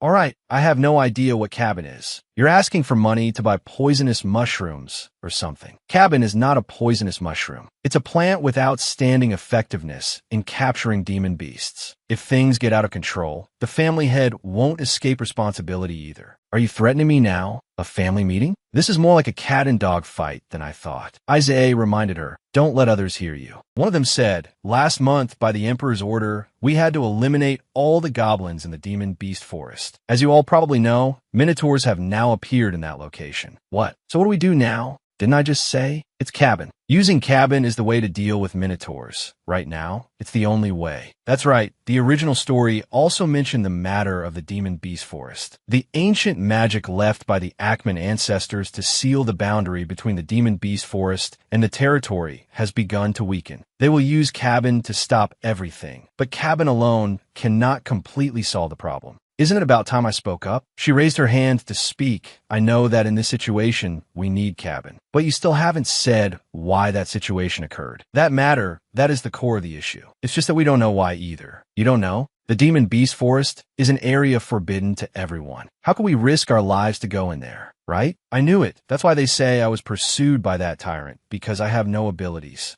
In short, the culprit of this incident is a species of flower. This flower turns demon beasts into a variant that feels no pain and poisons them. The elders of the Ackman family did not know about this and tried to stop the demon beasts with cabin, causing the situation to worsen. In the end, the tyrant personally entered the Demon Beast Forest to resolve this matter. Surprisingly, he discovered this flower in a safe area nearby. The forest was stabilized, but all the elders were beheaded. When the Minotaur disappears, the Wyvern will appear. That matter must be resolved first before we can hope to end the family's problems. The Duke said, in any case, I don't have any money for you. You must know that. Scarlet thought, what a relief. Everything that Tyrant said and did to find that flower. I've memorized it all. For me, finding that flower is no different from finding ordinary flowers. It's as easy as pie. Therefore, in this situation, I will help you all resolve that matter. Ira turned to ask her, hey, Scarlet, are you okay? Why have you been grinning like that?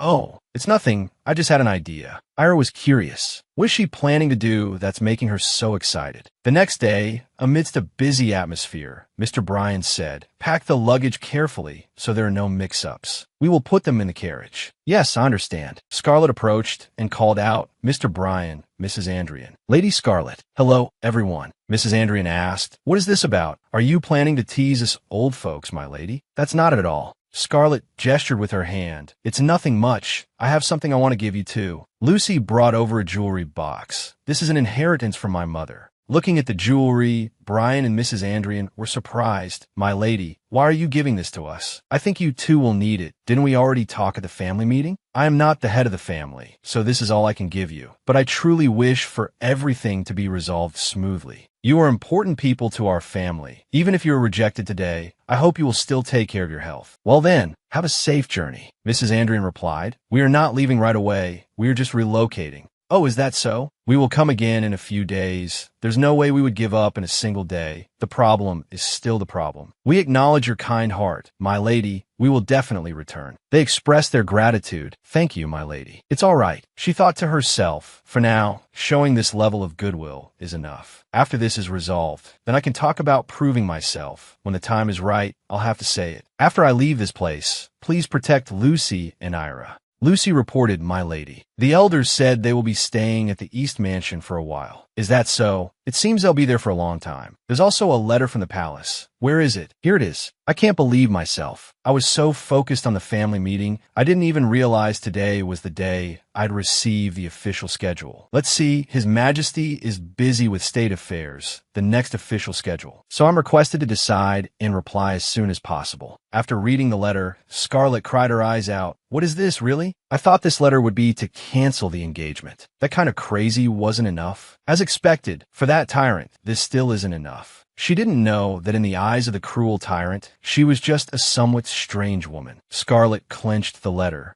"Then I have no choice but to change my strategy. Lucy, give me an outfit to go out." "What kind of outfit would you like, my lady?" "Choose the one that is the most pure and elegant, but it must still have charisma. The color should be nice. I should dress up properly for once, right?" "Yes, I will prepare it so you can wear it tomorrow, my lady." "No, I need it right now. I have to go meet someone." "Let's see if you can handle a personality like this." Although I don't know what happened, everything went very smoothly. For the first time in a month, all the documents have been recorded. In addition, the morning meeting was canceled, so I had extra time to take a nap. Oh, if only tomorrow could be like today. That's what I thought, until Scarlett came looking for me. Count Clover was feeling happy when his guard reported that Scarlett had arrived. "What? You're saying Lady Ackman came to see me?" "Because it's an important matter, the lady came here without prior notice. First, just tell her to wait in the carriage." As soon as he finished speaking, Clover was startled to see Scarlett entering. She was already escorted out of her carriage. Just then, Scarlett looked up and saw Clover. She cheerfully waved like a child. Inside, the Count poured her some tea.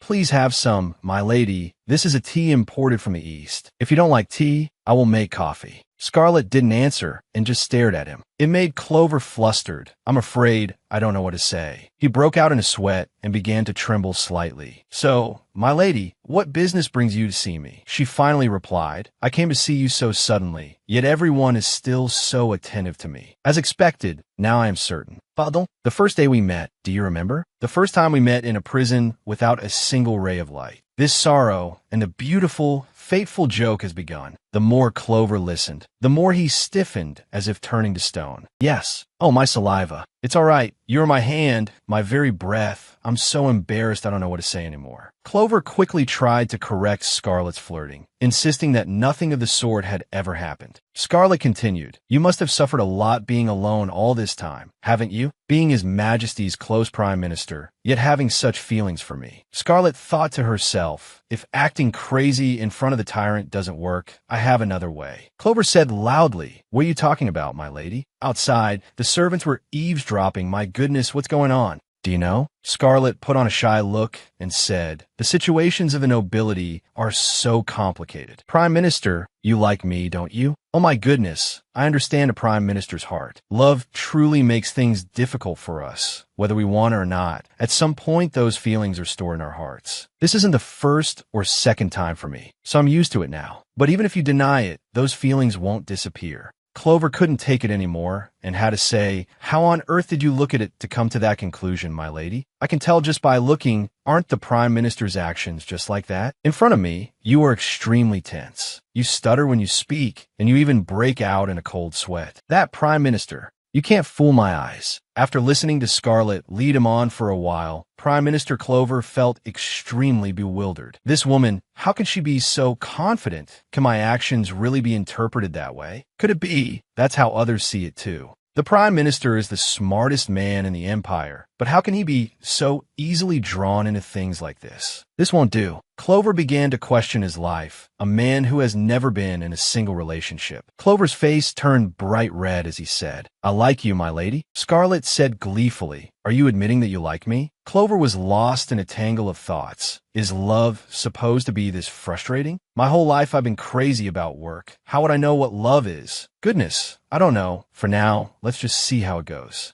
Whether it's true or not, please don't go around saying such nonsense, my lady. Why is that? Why do I have to be stuck with this devilish lady? Why? Because you are His Majesty's fiancée. Clover started to get scared. If His Majesty found out about this, a chill suddenly ran down Clover's spine. He scared himself thinking of a scene where Challen places a hand on his shoulder from behind and says, "Prime Minister Clover, I've been told that you are in love with someone, so it's my fiancée. His Majesty will not let this slide." Seeing Clover's unstable state, Scarlet broke out in a cold sweat and called out, "Prime Minister Clover, are you crying? You hate me so much you're crying? I'm sorry, you're taking this too seriously." Clover looked up and asked, "My lady, you have a lot of fun teasing me, don't you?" Scarlet was stunned. This guy is really something else. All right, it's useless even if the Prime Minister likes me. And I don't want to make the Prime Minister cry like this. What was that? That's right, of course it's not true. The lady only came to joke with me. What is love anyway? I cannot accept your feelings. I'm sorry for hurting you. Seeing Clover's dazed expression, Scarlet giggled and said, "Beautiful, right? I know I'm beautiful too." Clover screamed his head off. Not at all. Out in the carriage, she thought, that was really exciting. He's more fragile than I thought. A useless guy, if the Prime Minister spreads rumors of my actions to his other close associates. If all of his close associates hate me, then no one will be swayed, right? No matter what, the tyrant still has to maintain the dignity of a king. Scene change. At this moment, Ruman asked, "Prime Minister, so you're here?" "The contents of this afternoon's meeting, I will report to His Majesty." Clover remained sitting in a heap, not responding. Ruman was worried. "Prime Minister, what's wrong?" Suddenly Clover asked, "Count Ruman, you're very popular with the ladies, aren't you?" "Huh? Why so suddenly? So do you understand what it feels like to fall in love?" "I don't. What have you been going on about this whole time?" "So, trembling limbs, heart pounding to the point of nausea. Is that what falling in love feels like?"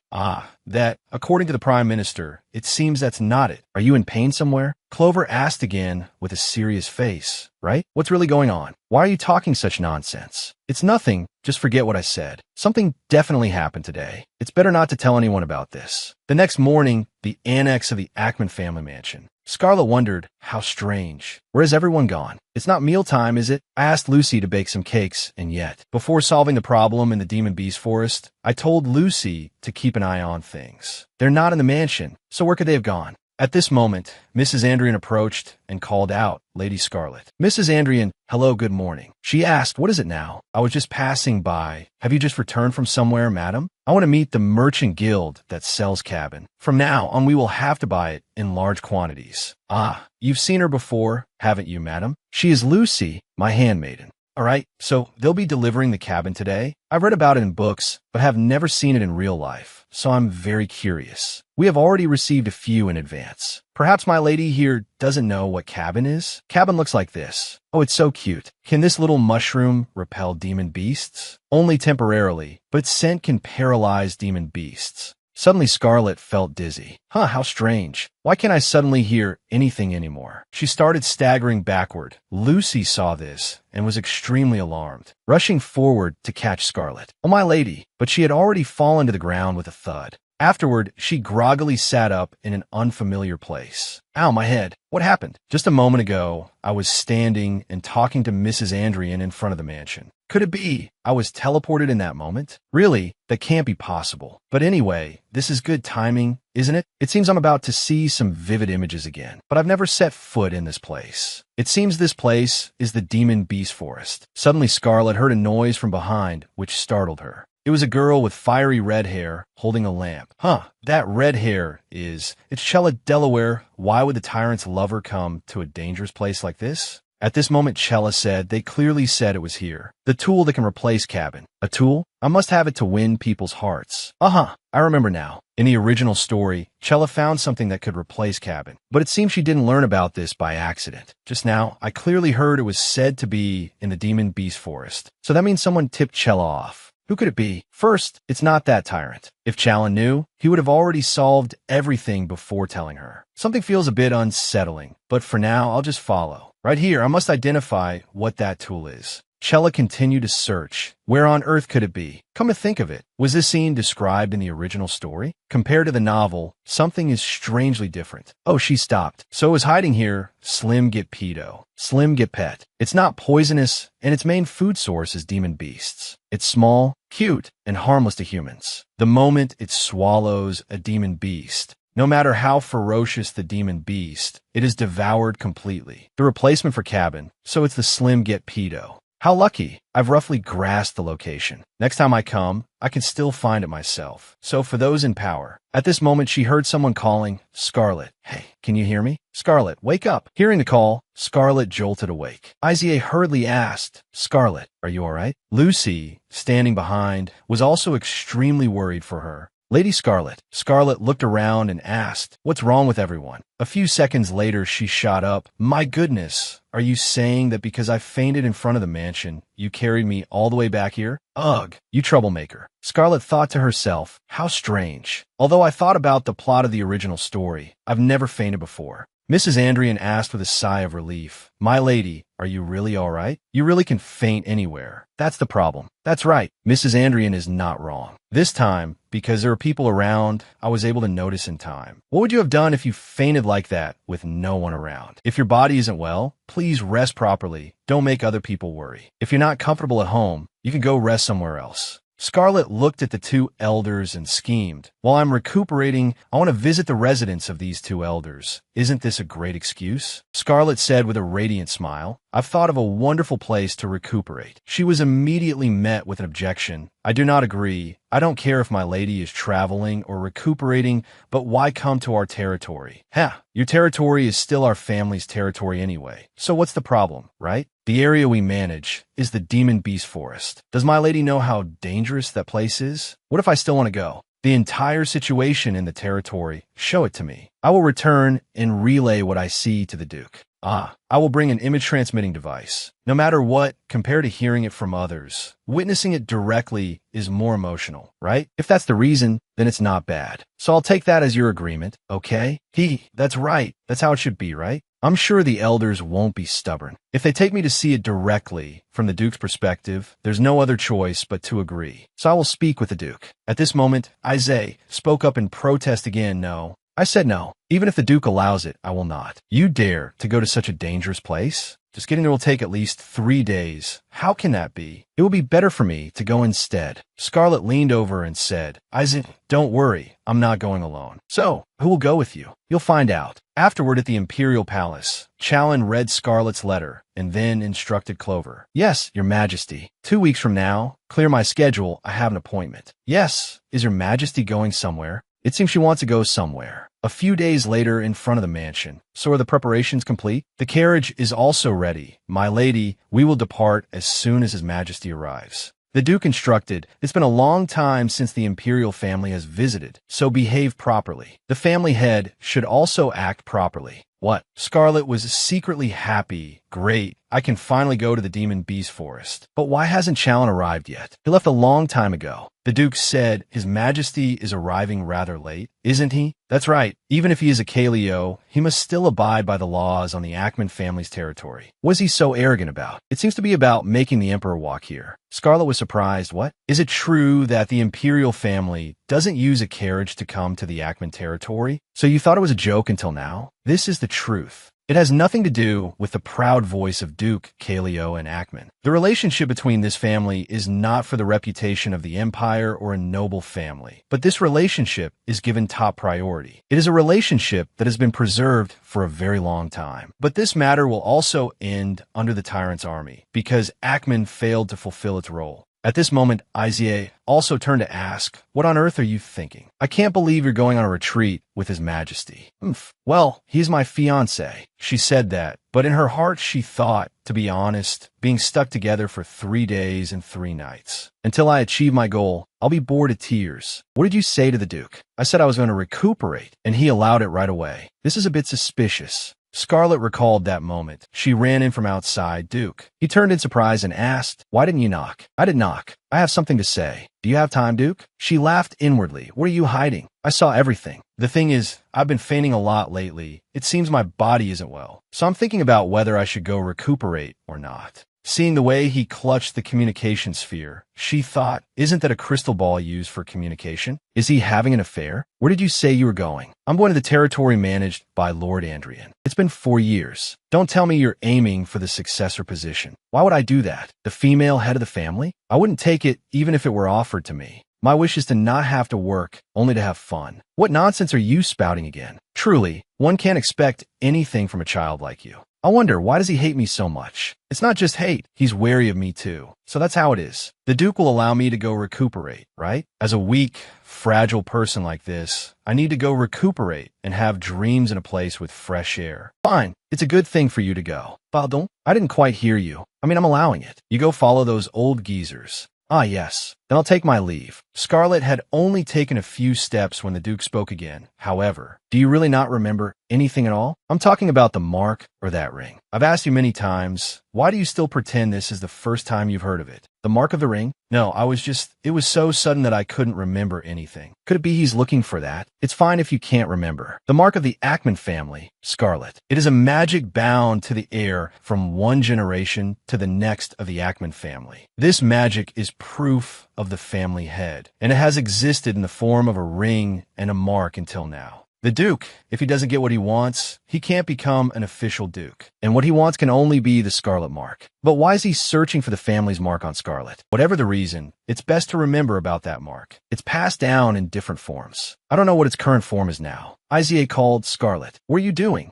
Huh? Hurry and bow. His Majesty is here. Duke Ackman quickly ran over. Greetings, Your Majesty. It must have been a long and arduous journey for you. Thank you for inviting me. Duke Ackman. It's nothing, Your Majesty, but you already know about our family. Scarlet said, unhappily, you're getting too excited. His Majesty has no intention of listening. That's exactly what I was thinking. By the way, do you know those people over there? The blonde-haired man is Count Rumen, the head of the intelligence department. The person next to him, from what I recall, is the captain of Challen's Knights. Although it's obvious just by looking, but first of all, she replied, it's the first time I've seen him. Then why are they staring at you so intently? How should I know? What's this? Why are you smiling with that kind of face? Scarlet was about to ask something. Hey, you too. Then Challen approached from behind and called Lady Ackman. Hearing Challen's voice, Scarlet was startled and turned around, turning so quickly that she stumbled. He was already standing right behind her, and seeing her stumble, he caught her and said, My lady, you're still so prone to falling, aren't you? Scarlet's face flushed as she thought to herself, maybe it's because we haven't seen each other in so long. I suddenly feel all shaky. Scarlet Ackman greets Your Majesty. A normal greeting is fine. Are you all right? Yes. I was so lost in thought about Your Majesty that I didn't notice the time passing. Is that so? How wonderful. Scarlet was taken aback. Wonderful? Challen turned and ordered, Rumen, bring it here. Yes, Your Majesty. A bouquet of vibrant red flowers was brought to Scarlet, Lady Ackman. This is the bouquet His Majesty wishes to give you. Her face still red. Why the sudden flowers? Because seeing this flower made me think of you, my lady. Yes, but why? Could it be that I'm as beautiful as a flower? I thought it resembled your head of hair, my lady. Challen's down-to-earth answer made everyone freeze. Scarlet cursed inwardly. Challen, that bastard. Rumen, standing behind, was shaking from holding back his laughter. He said, wasn't I right? Yes, it seems the Count was right. I can't believe His Majesty would joke like that. So they really are dating. Then, please board the carriage, Lady Scarlet. Looking at the shabby carriage, Scarlet asked, excuse me, what's with this carriage? Lady Andrian replied, it's my carriage. Is there a problem? You must be very short on money. Ah, about that, I thought we would be riding in the same kind of carriage as His Majesty. Seeing that His Majesty isn't saying anything either, maybe we should try asking. It's fine. We're all going to the same place anyway. Scarlet grumbled. At times like this, he doesn't consider me his fiancée, huh? Just then, Iza ran over and called, hey, Scarlet, what's wrong? Haven't you gone inside yet? Haven't you departed yet? Also, you still remember what we talked about yesterday, right? No matter how you look at it. On the outside, Iza pretends to be like that, but he worries about me a lot. She smiled brightly and said, I know. She recalled last night, Scarlet. Yes, you. Could it be you like His Majesty the Emperor? Hearing this, Scarlet spat out the tea she was drinking. Me? Why so suddenly? Why are you asking that? What do you mean suddenly? What are you talking about? You're already engaged after all. The thing is, you know him too, His Majesty is famous for having a cruel hand. Cruel? Calling a tyrant a person with a cruel hand? Well, that's true. He's killed enough people to make a mountain of bodies. You have a way with words, Iza. What's with that tone? Did I say something wrong? No, you spoke very well this time.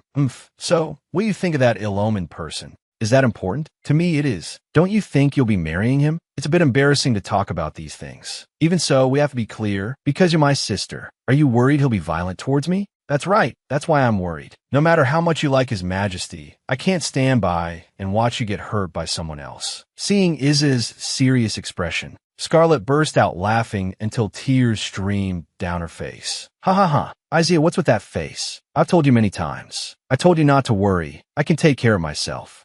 Can't you listen seriously? Thanks, though. As expected, the only one who worries about me this much is you, right? Even so, take this with you.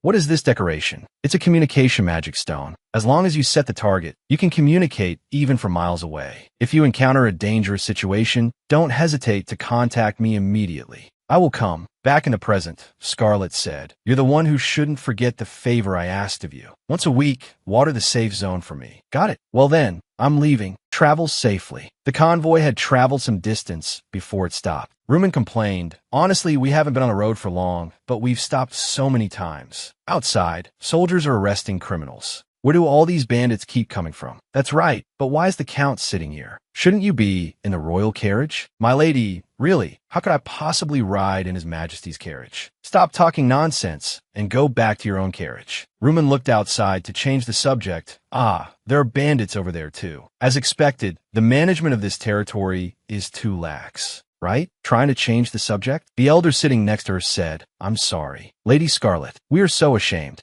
Ah, this area is under the jurisdiction of these two. What are you apologizing for? The bandits are only gathering because of the royal carriage. It's a good thing we have knights with us. His Majesty is also sitting in the carriage right in front of us. Could the bandits be enemies? Suddenly, someone shouted, Captain, a bandit has escaped. What? Spread out and find the escapee immediately. Don't let a single one get back alive. Absolutely. Suddenly, that man rushed towards Scarlet from outside. His face was covered in scars. He held a knife and said, Found you. Ackman. As he raised the knife, he was immediately slammed hard against the carriage by Challen from behind. Scarlet thus escaped disaster. After dealing with that guy, Challen said in a low voice, Are you hurt anywhere, my lady? Thanks to your Majesty, I'm fine. Brian and his wife were lamenting their just damaged carriage. A few seconds later, Scarlet regained her composure and asked, But why are you here? From behind, a guard also ran up and asked, Your Majesty, are you all right? Scarlet looked outside and saw Challen's horse. Isn't that the Emperor's beloved horse? Could it be that this whole time he's been riding on horseback, escorting my carriage? She had just started to speak, that is, Your Majes, when Challen cut her off. This won't do. My lady, get down, come ride in the carriage with me. Later, in Challen's carriage. What did you mean by what you said earlier? Well, did I understand correctly? As I thought, you weren't paying any attention at all. The one they were targeting was you, Lady Ackman. Do you know about the assassins of the Pan family? If it's the assassins of the Pan family. In the Empire, there is a family that has produced many skilled assassins, the Pan family. Their name is associated with a story. Whoever becomes a target of the Pan family, that person cannot escape death, no matter who they are. But Scarlet has no connection to them, does she? Scarlet replied, I don't know. Other than that they're a family of assassins, I know nothing. Besides, speaking of Pan, weren't the skills of those bandits a bit clumsy? Yes, that's true, but the breathing technique belongs to the Pan family. Even if they aren't Pan themselves, they are definitely assassins. They can't be simple bandits. Is there anyone who would want to take your life, my lady? Scarlet thought to herself, could it be Duke Ackman? It's just my intuition, but Scarlet asked, will they come again? Of course. Seeing her clenched fists, he reassured her, but you don't need to worry about it. What? Pan's assassins are after me, and this is not something to worry about, whether I live or die. You don't care at all. That's right. It may be nothing to your Majesty, but this is my life. He leaned in close and said, My lady, what I mean is that you don't need to worry. At least while you are by my side, no one will be able to lay a hand on you. So please rest assured. These words were like a stepping stone, attacking Scarlet. Lady Ackman, we are truly sorry. This morning's attack was due to our carelessness. We hope you will forgive us this once. It's all right. Didn't everyone arrive here safely? She thought to herself, so safe that I fell asleep in the carriage, while someone else stayed wide awake watching over me. The guard hesitated, but when Scarlet turned around, she saw Challen standing behind her. Seeing his ice-cold expression, she asked, Why is your Majesty like that? All right, since my lady is unharmed, I will let it go this time. Thank you, your Majesty. The guard was confused. What's going on? Suddenly, Rumen called out, Your Majesty, you're here? There is something that requires your Majesty's inspection. Scarlet looked up and said, I'll see you at the meal. Your Majesty, you should get some rest, my lady. Yes, I will wait for your Majesty. Riding in the same carriage made me feel a little shy, but it's also thanks to him that I arrived safely. I should repay his kindness, right? That evening, while everyone was resting, someone tapped a glass to get their attention. Now, everyone, could you please listen to me for a moment? That person was none other than Scarlet. It's nothing much. I just wanted to express my gratitude to everyone. You all have worked hard escorting me here. So, Lady Adrian said, what is my lady planning to say now? Dinner is over. While we rest, I want to give everyone a gift for protecting me all these days. A song called Beautiful Serena.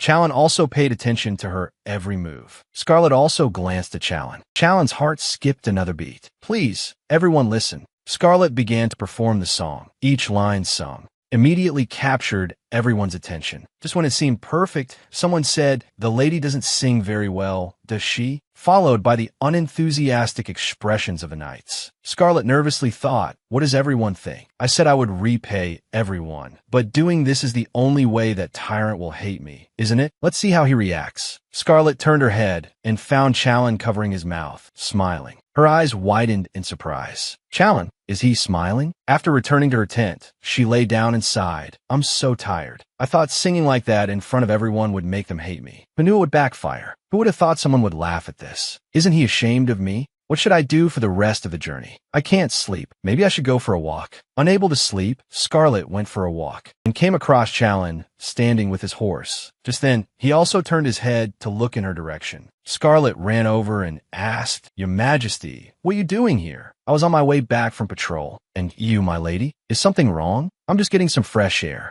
Going out alone this late, my lady? She looked bewildered. So, I need someone with me? Images that were not so innocent appeared in Challen's mind. What's wrong, Your Majesty? It's nothing. If you want to go, I can't stop you. Aren't you going back to your quarters? Suddenly, Challen turned back and asked, Want to go for a walk together? Afterwards, Scarlet was sitting behind Challen on the same horse. Scarlet's face darkened, her breathing uneven. I'm so embarrassed I can't even breathe. What possessed him to want to go for a walk together? Isn't Challen uncomfortable being with me? No, he never cared that much from the beginning. Is there anything to talk about? After thinking for a moment, Scarlet spoke up.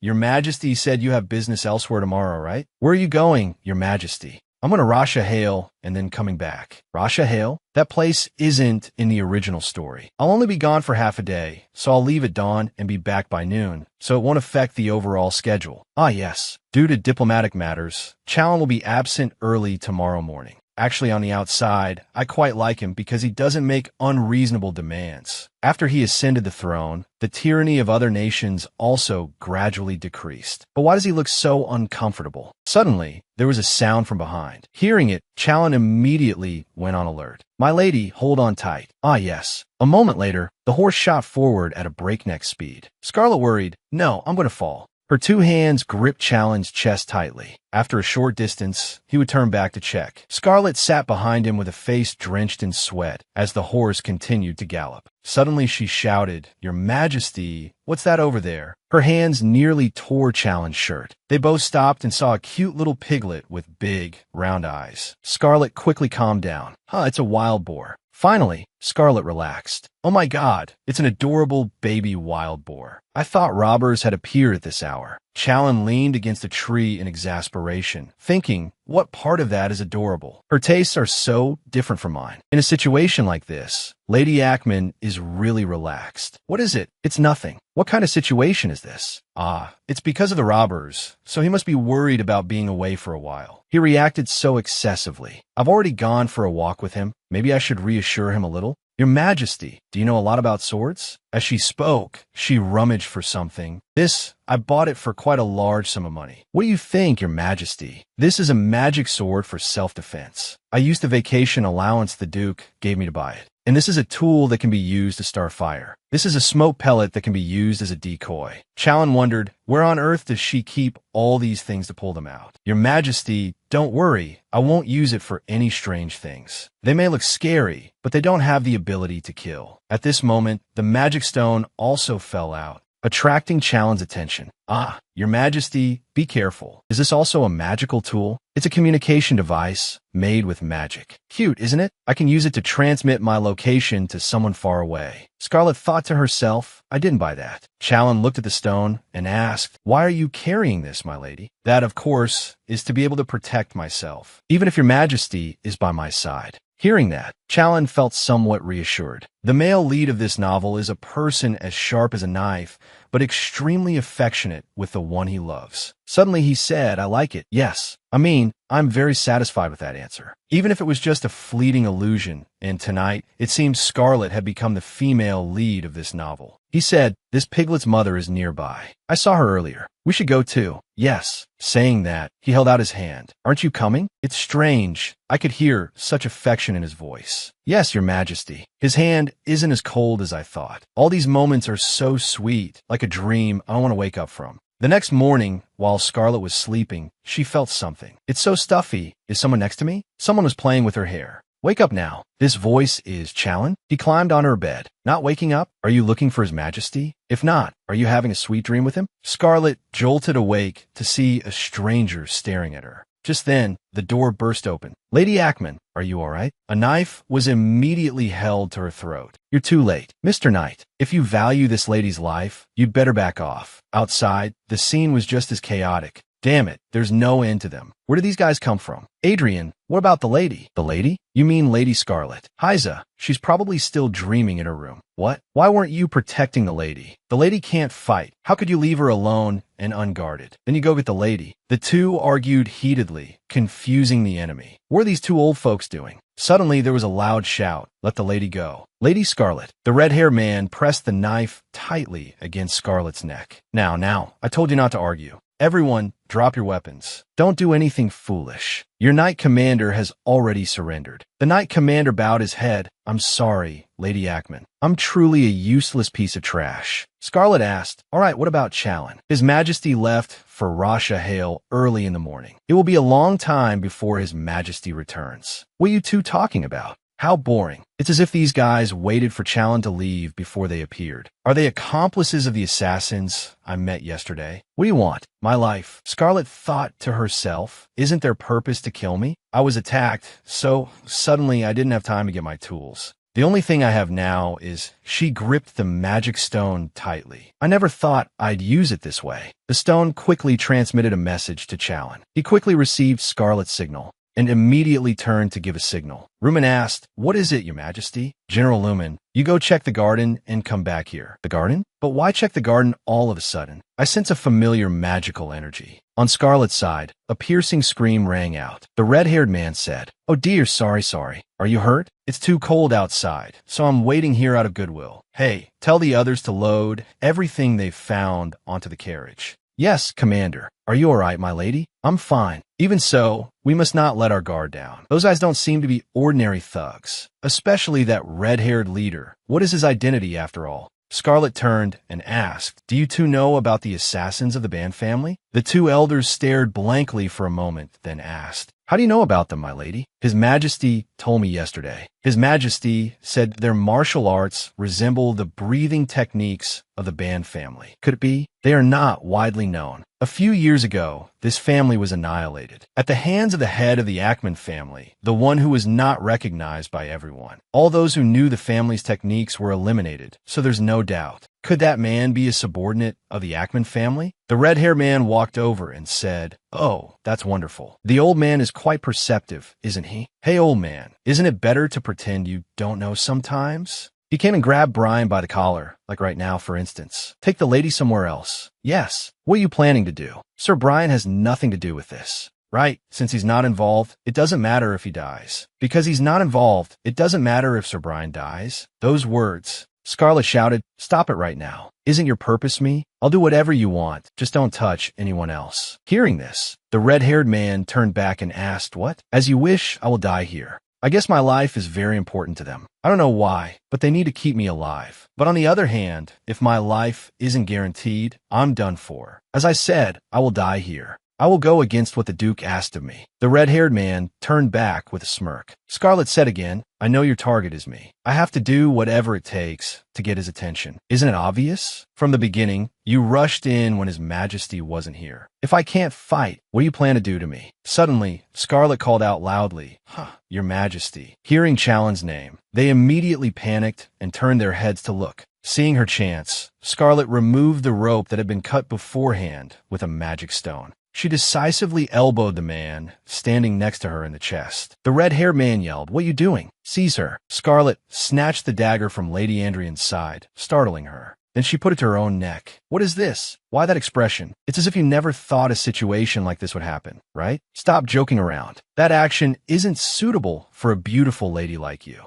Let's see, I quite like it, actually. As she spoke, she raised the dagger. To escape this situation, I have no other choice. Please, Challen, don't be late. You bastards, I'll see you in hell. As she wished, Challen appeared and grabbed her arm. Scarlet was overjoyed. It's Challen. Your Majesty, why are you back so soon? Challen knocked the dagger from Scarlet's hand. We'll talk about that later. His eyes hardened as he looked ahead. The priority right now is to deal with them first. Count Rumen, escort the lady. Yes, Your Majesty. Lady Ackman, this way. Be careful, they. Challen interrupted. Lady Ackman, there's no need to worry. Close your eyes, don't look, and don't listen. I don't know what will become of them, because I'm not in a good mood. The chaos was over in an instant. The story that followed unfolded quickly. Although a bit later than planned, we continued our journey. What will happen to you now? Fortunately, after my persistent persuasion, he was able to avoid severe punishment. Instead, right after this trip ends, he will be dispatched to a disputed border region for a few months. During the trip, not only did I not scheme, but I also grew close to the Tyrant's two retainers. Lady Ackman, how on earth did you do it? To persuade His Majesty so easily. That's truly amazing. It wasn't easy at all. I had to follow him for 3 days and 3 nights. You have no idea how hard it was.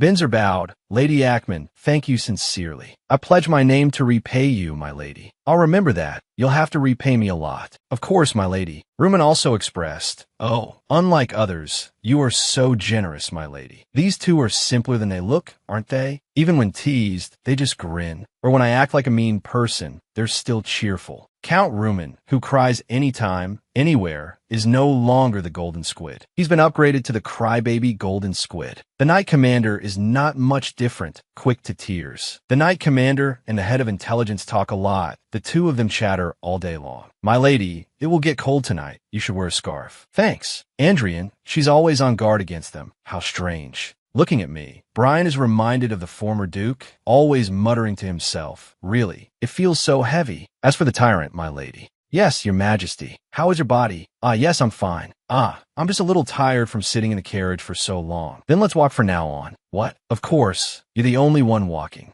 I don't know what's so fun about teasing me, but the jokes are getting more frequent. It's not fun at all. Anyway, we've been through so many ups and downs. We've arrived. Everyone can get out of the carriage. We have set foot in the place with the problem the elders mentioned. This is Lady Andrian's territory, the demonic beast forest, a destination that will decide the fate of the Ackman family and the elders. I brought the Tyrant here for a reason, so he would know what problems the elders are facing, because in the worst-case scenario, it's possible the elders will ask for his help, because discussing the demonic beast forest with Duke Ackman really wouldn't solve anything. Remembering that time, how many times did I say it? I said we need to act now. I don't know. You guys handle it yourselves. It seems we're very close. What happened? How does the Ackman family defend the border? I will explain everything, Your Majesty. That is what happened. Even if we had 2 mouths, we wouldn't dare say anything. We are truly sorry for making you worry, Your Majesty. All right, I can't trust you guys anyway. Scarlet walked over and said, Your Majesty. First, wouldn't it be better if we tried entering the forest once? Didn't Lady Ackman come for treatment? It's true I came for treatment, but isn't this forest related to the Ackman family? I came to check it myself. So we're heading to that forest? Exactly. Binzer stopped her. My lady, this forest is a dangerous area. We can't just enter as we please. I know. So I'll go take a look near the border and come back.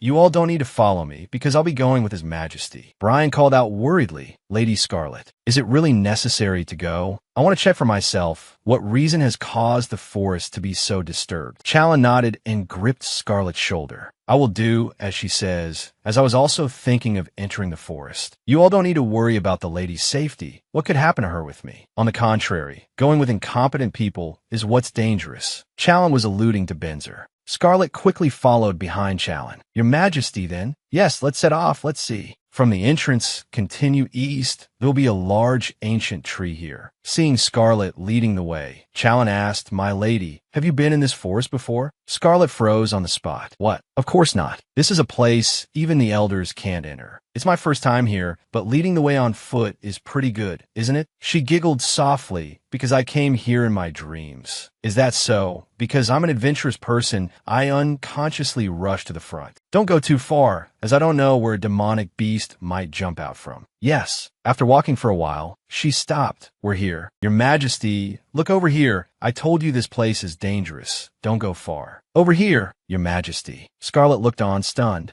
This, the place that the clueless lady accidentally found. It's the place containing blooming ancient golden flowers, and also the place that attracts demonic beasts. After that, the two of them brought the flower back, and everyone was amazed. Oh my, is this real? Is this a rare flower? It's not that rare. In our time, this is considered a flower that only appears in novels. So I think it's extremely rare. But Lady Ackman, where did you find that thing? Rumen was referring to the thing in Scarlet's hand. This thing? A cute little elf, right? I picked it up in that forest. I think I'll make a pet. Rumen said, it's not an elf, but a get-beto demonic beast. It's also known as the predator that devours even demonic beasts. The head of intelligence knows about ancient plants and creatures. Scarlet feigned surprise. Hee. But, Challen said, even if it's not harmful to humans, you can't raise it. It's used to repel the demonic beasts in this forest. And this tyrant is the same because he is a wise man. At first, everyone seemed stunned by this nonsensical result, but then they got busy handling the matter quickly. We took samples of all the flowers and soil, and the get-beto demonic beast also became a research subject. Of course, as soon as everything was prepared for the research process, we decided to burn that area, and Count Rumen and the Ackman family decided to proceed with discussions about all this research. At this rate, everything will be resolved smoothly, right? Also, Scarlet was given an orb. Can I really accept this? You'll need it anyway, my lady, because you'll have to hear the experiment reports later. That's right. Thank you for this gift. I hear that a clear crystal like this is very expensive. Compared to the favor you've granted, my lady, this is nothing. That's right. You are a lifesaver, my lady. Although it's not a communication device, if you need anything, please let us know. We will help with anything. If you both say so, I don't know when, but if Iza and my servant, who is like a friend, are in danger, can you take responsibility for protecting them? Yes, we promise you, my lady, we will save them both. As vassals of the Ackman family, we swear it. Then I'll be counting on you both. So the mission is complete. Lady Andrian, Sir Brian, please take care. When the situation has stabilized, I'll come visit in the spring.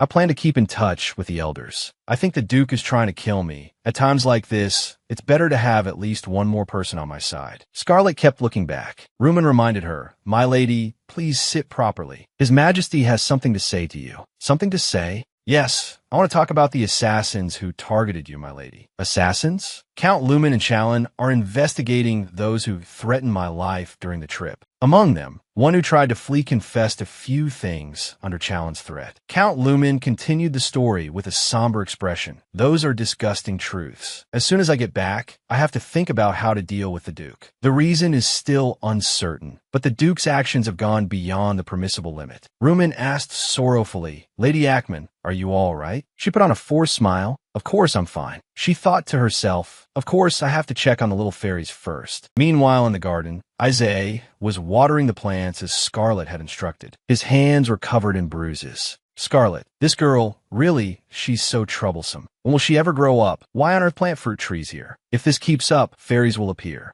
Iza kept complaining, not knowing that adorable fairies had appeared in the tree. Elsewhere, Scarlet was secretly calculating. Come to think of it, while the tyrant is hunting down dark mages, this is the time to kill the female lead's boyfriend. Should I make the first move? Sitting beside her, Rumen asked, Your Majesty, when will the next talks with Razahale be held? The urgent matters have been dealt with, so postpone it. Scarlet asked, puzzled. If it's about Razahale, didn't Your Majesty already go there before? You know of Razahale too, my lady? No, I've only heard of it. You could say that, because currently, Razahale is a fallen and very reclusive family. A family? I thought it was a place name, because in Kaleo, that area is still called Razahale, and many people in the Empire know about this. Of course, a new kingdom has now been built in that place. Oh, just like that, I'm learning a lot of information I've never heard before. The three oldest families on the continent, Kaleo, Razahale, and Akman, and their ancestors. Among them, Kaleo, Chalan's ancestor, was the dead god of the east wind. This means that deity became human. In particular, that God possessed the power to transcend many dimensions. He was a great god. Oh, so are Akman and Razahale the same? That's right. The other two families also have a dead god as an ancestor. The ancestor of Akman was a prophet and also a dead god. The ancestor of Razahale was the dead goddess named Clover. Clover? So the Chancellor was named after a god? That name of the Chancellor is not his real name. Huh. So what's his real name? Let's see, Scarlet thought. Well, in the original story, he was only called by the name Clover. Rumen didn't reveal Clover's real name and continued. Let's continue the story. The first family to be destroyed was the Razahale family. 20 years ago, their territory disappeared from the map. If it was 20 years ago, that was before I was born. Yes, this family was not widely known to begin with, and now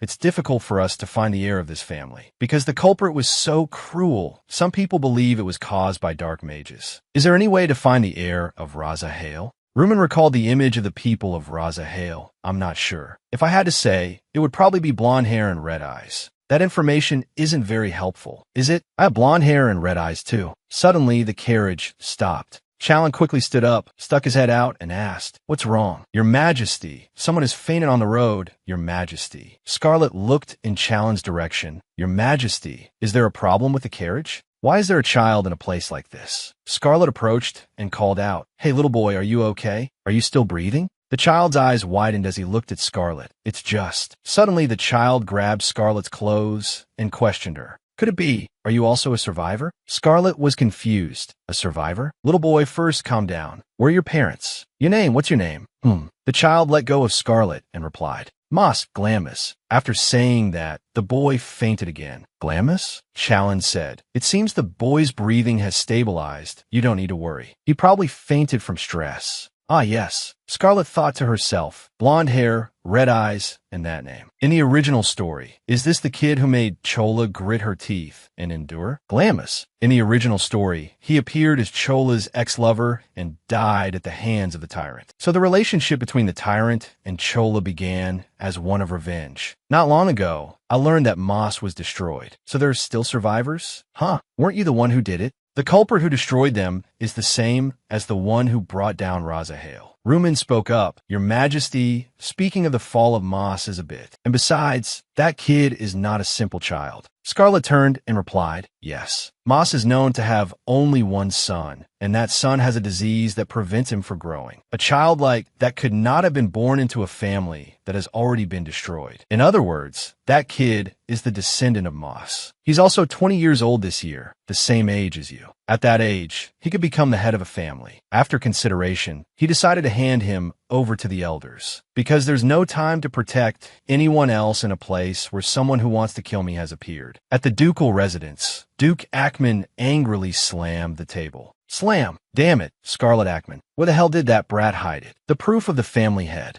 Even though I'm the head of the family, I can't freely enter and exit my own territory because the proof is not in my hands. In other words, the master of this territory is still the previous duke. That brat clearly has the proof, but why can't I find anything? When she was little, she would get scared with just a threat, but it's not like that anymore. She's already 20 years old. If she shows me the proof, then, as the next head of the ancient Akman family, I will make her a legitimate child of the family. Morning in front of the Akman residence, Scarlet stretched comfortably, finally back. Because of unexpected events, the progress was slower than planned. But that's good, I don't know what the Duke will do. I have to go in and check first. Chalan looked over and said, "My lady, you go in first." "Yes, aren't you going to stop by the ducal residence? I have to give instructions to the knights. I'll follow you as soon as I'm done. Then I will go in and greet them first. Your Majesty, please take your time." As Scarlet left, Rumen asked, Your Majesty, do you really intend to monitor the Duke? Your Majesty also knows that the Ackman family territory has extremely powerful barrier magic. Even the Imperial family cannot break the barrier magic of the ancient families. To do this, we need cooperation from someone within the family. I know. I have my own calculations. You just go and prepare the crystal ball as I instructed. As he finished speaking, Chalen's sword suddenly moved. The sword, it's resonating. Inside the residence, servants ran out to welcome Scarlet. Everyone, proceed to the front hall. Welcome back, Lady Scarlet. It's been a while, hasn't it? Is everyone doing well? Lucy seemed to run frantically towards Scarlet, calling out.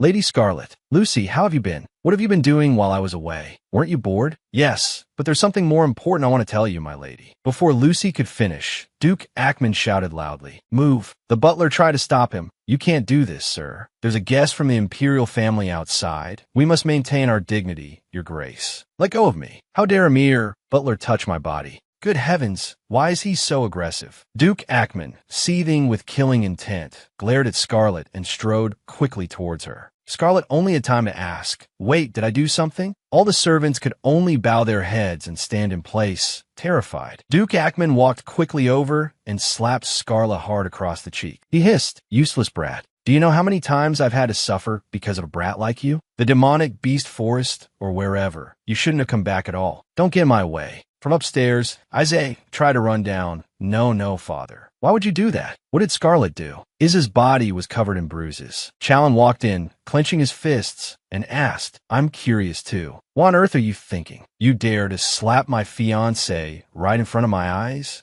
Duke Ackman now realized the gravity of the situation. Your Majesty, that is, Chalen continued his attack. If not, then are you looking down on me? I don't recall planning to spare the life of someone who tries to walk all over me. You hide yourself well, no different from vermin. He dropped to his knees on the ground. I was wrong, Your Majesty. Scarlet wondered to herself, Chalen, is he angry for my sake? These past few days I've been thinking so much about making him sick of me. Did I accidentally make him develop feelings for me instead? Duke Ackman said repeatedly, I absolutely do not look down on Your Majesty. This is a private family matter. It's not. How could I dare do that to Your Majesty's fiancé? You're always in some corner of the house, so your face isn't seen clearly, is it, Duke? The lady is tired, so I'll pretend I saw nothing. Holding a funeral for you right now would be a real hassle. Chalen turned and ordered Lucy, take the lady away. I will wait outside. Yes, Your Majesty. Lucy asked, My lady, are you all right?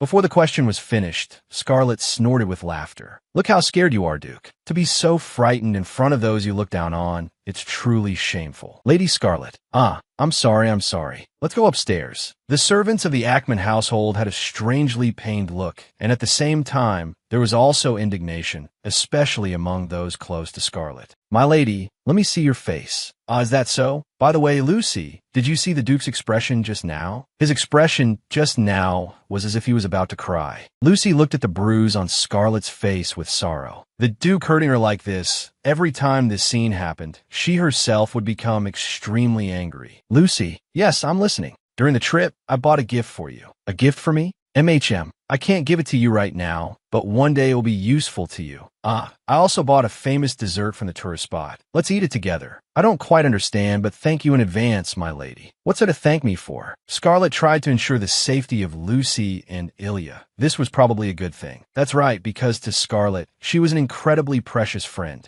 Outside the mansion, Chalen was still waiting. Scarlet ran over and called out, Your Majesty. Oh, what a relief. I was worried Your Majesty had already left. I'm sorry, Your Majesty. I was a little late, wasn't I? Seeing her cheerful appearance, Chalen suddenly blushed. I'm here now. Your Majesty, is your face all right? It's not so bad that I'm bedridden. That's right. So we should plan our next schedule, shouldn't we? The next schedule, you say. Scarlet thought to herself, I need to keep an eye on the Duke for a while, and this is also the time when the fairies are born in the safe zone. Maybe I should take a little break? Scarlet suggested, let's take a break for a month, and then we'll continue next month. What do you think, Your Majesty? Since Your Majesty already spent a whole week on vacation, isn't that enough to have on record? We just need to fill the quota. Besides, Glenn Major, if Chio La no longer has a reason to take revenge on the Tyrant, then won't the original plot fail to start? I have to consider that method. But at this moment, Challen asked, "My lady, you won't see me until next month?" What's with that expression? Although he was a little sad, he still said, "I understand. I'll write letters to you during that time then." Ah, yes. There he goes again. Did I do something wrong? I really don't know what the problem is here. Or is it because Duke Ackman laid a hand on me that the Tyrant's mood is so strangely foul? Somewhere, Lady Andrian was writing a letter to Scarlet. "Lady Scarlet, have you been well lately? Brian and I are doing well. The research on the magical beast forest is proceeding very smoothly." "Oh, that's right. We're still doing our best to treat the boy you entrusted to us. If we're lucky, he might wake up soon. I will contact you as soon as he wakes up. Sincerely, Andrian." Speaking of Glenn Major, I heard that the Major family was destroyed by the Emperor, but that's not the truth. There are many false rumors about the Emperor. Therefore, at the engagement ceremony of Scarlet, who is also his life-saving benefactor, perhaps he will no longer feel that sense of disgust? Well, we'll be able to find the answer when this pitiful young man wakes up. Scarlet, their benefactor, was currently visiting the safe garden. It's finally bearing fruit. While I was away, it seems Ilya managed it very well. Huh? Alright, now I just have to wait for the baby fairies to appear. Huh? What's this? They're already pests? If I give this as a gift to the baby fairies. Just then, she saw a baby fairy picking fruit. Scarlet blushed. A baby fairy. So cute. The encounter with the fairies came sooner than I thought. What is this? Isn't a baby. The way it moves and talks is just like a doll. The baby fairy said, the human is angry. That's not true. She wondered, but is this really the fairy that appears in the original story? Didn't the novel say that the fairy was a subordinate of Akma, and that the fairy looked like a thin and hungry young man? Scarlet asked, "Hey, besides you, are there any other fairies?" "Yes, my friends." "If they're friends, aren't they just babies exactly like this one?" "I see. So, do you know what a fairy stone is?" The baby fairy warily disappeared. "You're the one who covets the fairy stone." Scarlet cried internally. It ran away. A moment later, it reappeared and asked, "Not angry?" She replied, "Not at all." Damn it, did I guess the location wrong? Or did I misjudge the time the fairies would be born? At this rate, the money I spent was for nothing. Hearing the fairy's stomach growl, she asked, "You're very hungry, aren't you?" "Yes. I can't pretend I didn't see this little one. Call your friends out. I'll share some fruit with you all." Hearing that, the other fairies peeked their heads out to look. "So what are your names?" We don't know." "You don't have names?" As expected, these aren't them, because Chio-La's fairies all have names. For now, should I just give them similar names?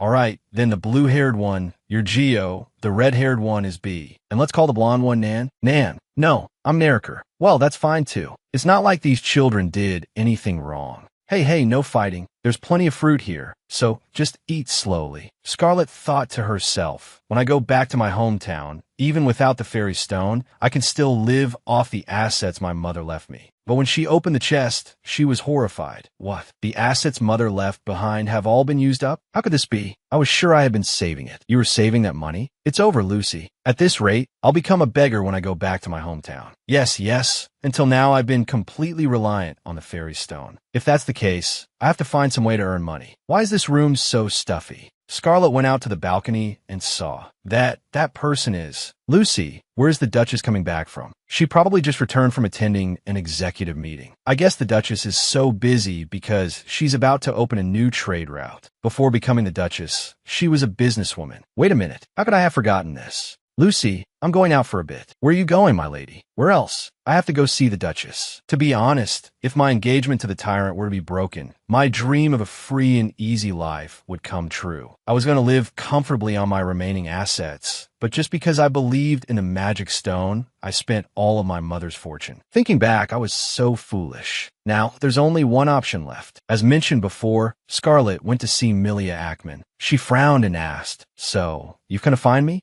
Are you planning to get money out of me again?" Of course not. I want to ask for the Duchess's advice. She thought to herself, but my only option is to become self-reliant. You know, it's not a bad strategy. It seems we're not close enough to talk like this. Are we? regarding my relationship with Ilya, and at the very least, I haven't done anything terrible that would make you want me dead. So I think the Duchess is someone I can talk to. I know you don't like me, and you're also very capable, but you won't kill me. The girl had never been so frank before. She had also never been so aware of her past. She said, I also hate this family, just like you. That's why I want to sever ties with the Duke someday. But it's a mistake for you to talk about it with such a calm demeanor. Oh, you mean I shouldn't reveal my inner thoughts, right? You see, only you could give me that kind of advice. What do you want? She calculated. I can't just rely on my memories of the original story forever. The empire's economy and social structure, even the fashion trends popular among the nobility, are things I can't know just from reading a novel, because this is a real world that I know nothing about. I want to learn from you how to do business, as well as the basic knowledge and etiquette a noble needs. If you need someone to teach you etiquette at your age, I'll arrange it for you.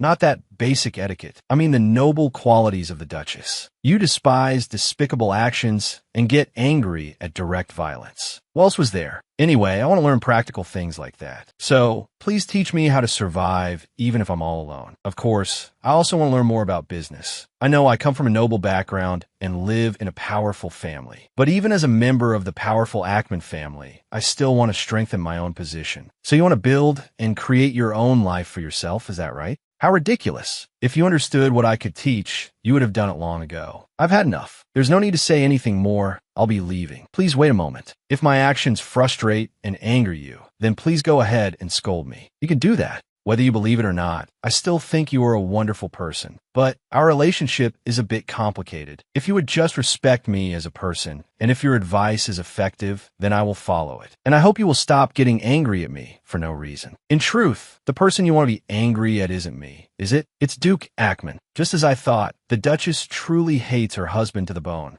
It's understandable. He would rather take the former Duke's wife for power and keep her by his side with the status of a concubine. If you help me, I will repay you by making him pay the price. Hearing this, the Duchess pondered for a moment, then turned her head back and asked, What do you plan to do? Just you wait and see. I will definitely get revenge for you. And so, a temporary alliance between myself and the Duchess was formed. So you want to see the Duchess? Yeah, she accepted my proposal right away. You are very brave, but my lady, I still have a question. What are we doing in Grazio? The reason for visiting the temple? It's just to show everyone that I am a devout believer. Recently, the empire has been ravaged by two powers, the Kaleo royal family and the Grazio temple. In reality, the master of the empire has never been the royal family, but the temple. But after Chalon, who assassinated the royal family and seized the throne at a very young age, the power was split in two. Immediately after ascending the throne, he began to threaten the temple, which had insulted him with false prophecies. Since they were inherently corrupt, he cut off their financial resources so they couldn't do evil deeds behind his back. Thanks to that, peace and nature reigned in the kingdom. But the emperor's oppressive solution only reinforced his image as a tyrant. Anyway, in this situation, I should show deep loyalty to the temple, the enemy of the royal family. As the emperor's fiancée, don't you find it awkward? Lucy asked, looking at the box. Isn't that the necklace you received for your 17th birthday? Are you planning to donate something so precious to the temple? It's fine. It's useless to me anyway. Besides, the people in the temple will like it. Fearing the emperor, the nobles have also cut off all financial support. Don't they all like things that bring them profit?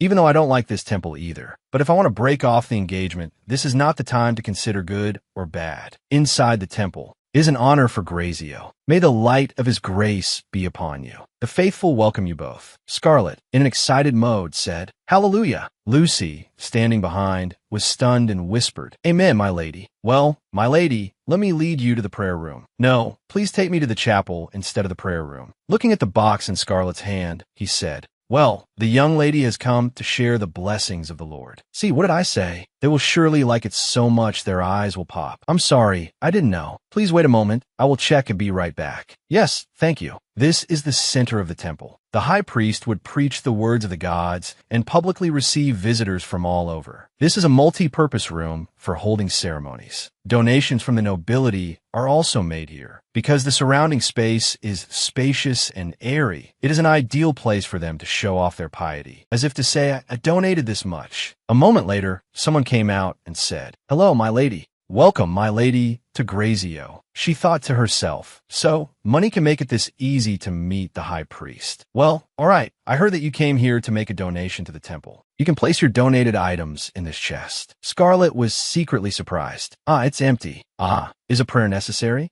It's not a problem if you don't pray. What? After all, what this empty chest needs isn't a prayer, right? Look at that. How can he be so blunt? Lucy, bring it here. Yes, my lady. If you want to make an offering, you must put it in with your own hands. Well then, to pray for the prosperity of the temple, I will make a donation. Suddenly, her eyes widened in surprise.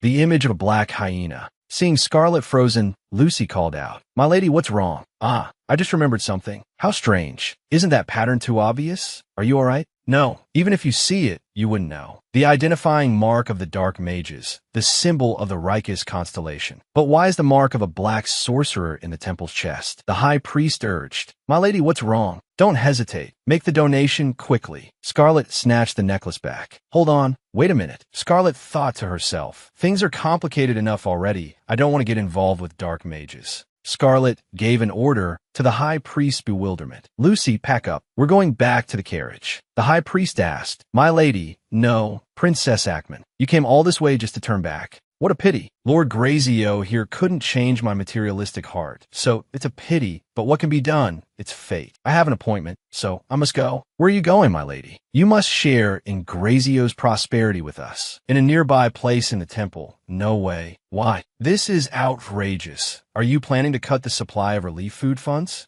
Clover replied, within the temple's jurisdiction, there are no areas that need relief. That is the Emperor's command. I have delivered His Majesty's words. I shall take my leave now. Lord Chancellor, wait. At this moment, Clover heard a familiar voice. No, why are you chasing me? That's Princess Scarlet. Below, Scarlet was struggling to run away from the high priest. This is extortion, robbery. You know that, right? Even so, my lady, you already brought it into the temple. From above, someone called to Clover. Hello, Chancellor Clover. Number 1 and number 2, are you on surveillance today as well? The red-haired guy smiled brightly and replied, Yes, we have orders. I thought something was up, but everything is fine. Clover turned back and asked, What happened to Lady Scarlet? Who are those people following her? The mysterious figure number 2, Challen's subordinate, said, The young lady came to the temple to make a donation, but left without giving anything. As you can see, the high priest is furious. Some people are even chasing her without knowing why. Why would she do that? I've already explained it, so why don't you get it? We don't either. Honestly, I don't know what the wicked Lady Ackman is doing, but why are there such cowards? Even with a knife pointed at their faces, they only know how to hide. They have no dignity at all. That's right. For now, we need to find a way. Tell the wicked Lady Ackman's coachman to bring the carriage to the back gate. Understood. Should we report to His Majesty? Clover smiled slyly. I'll report later. On the contrary, he will be very pleased. The end is near. The end is truly near. This is the world I will live in the future. How can I ignore it? Although the temple is a villain, it's not as bad as the newly emerged group of dark mages, the Raka of the Rikis constellation. The temple is a corrupt religion. They represent evil. Although the degree is different, it seems that both are on the same side, and things are gradually becoming chaotic. At the Ackman residence, Izier asked, You're back. Oh, you're home. Izier? I didn't go anywhere. Good timing. I was just about to go to your room.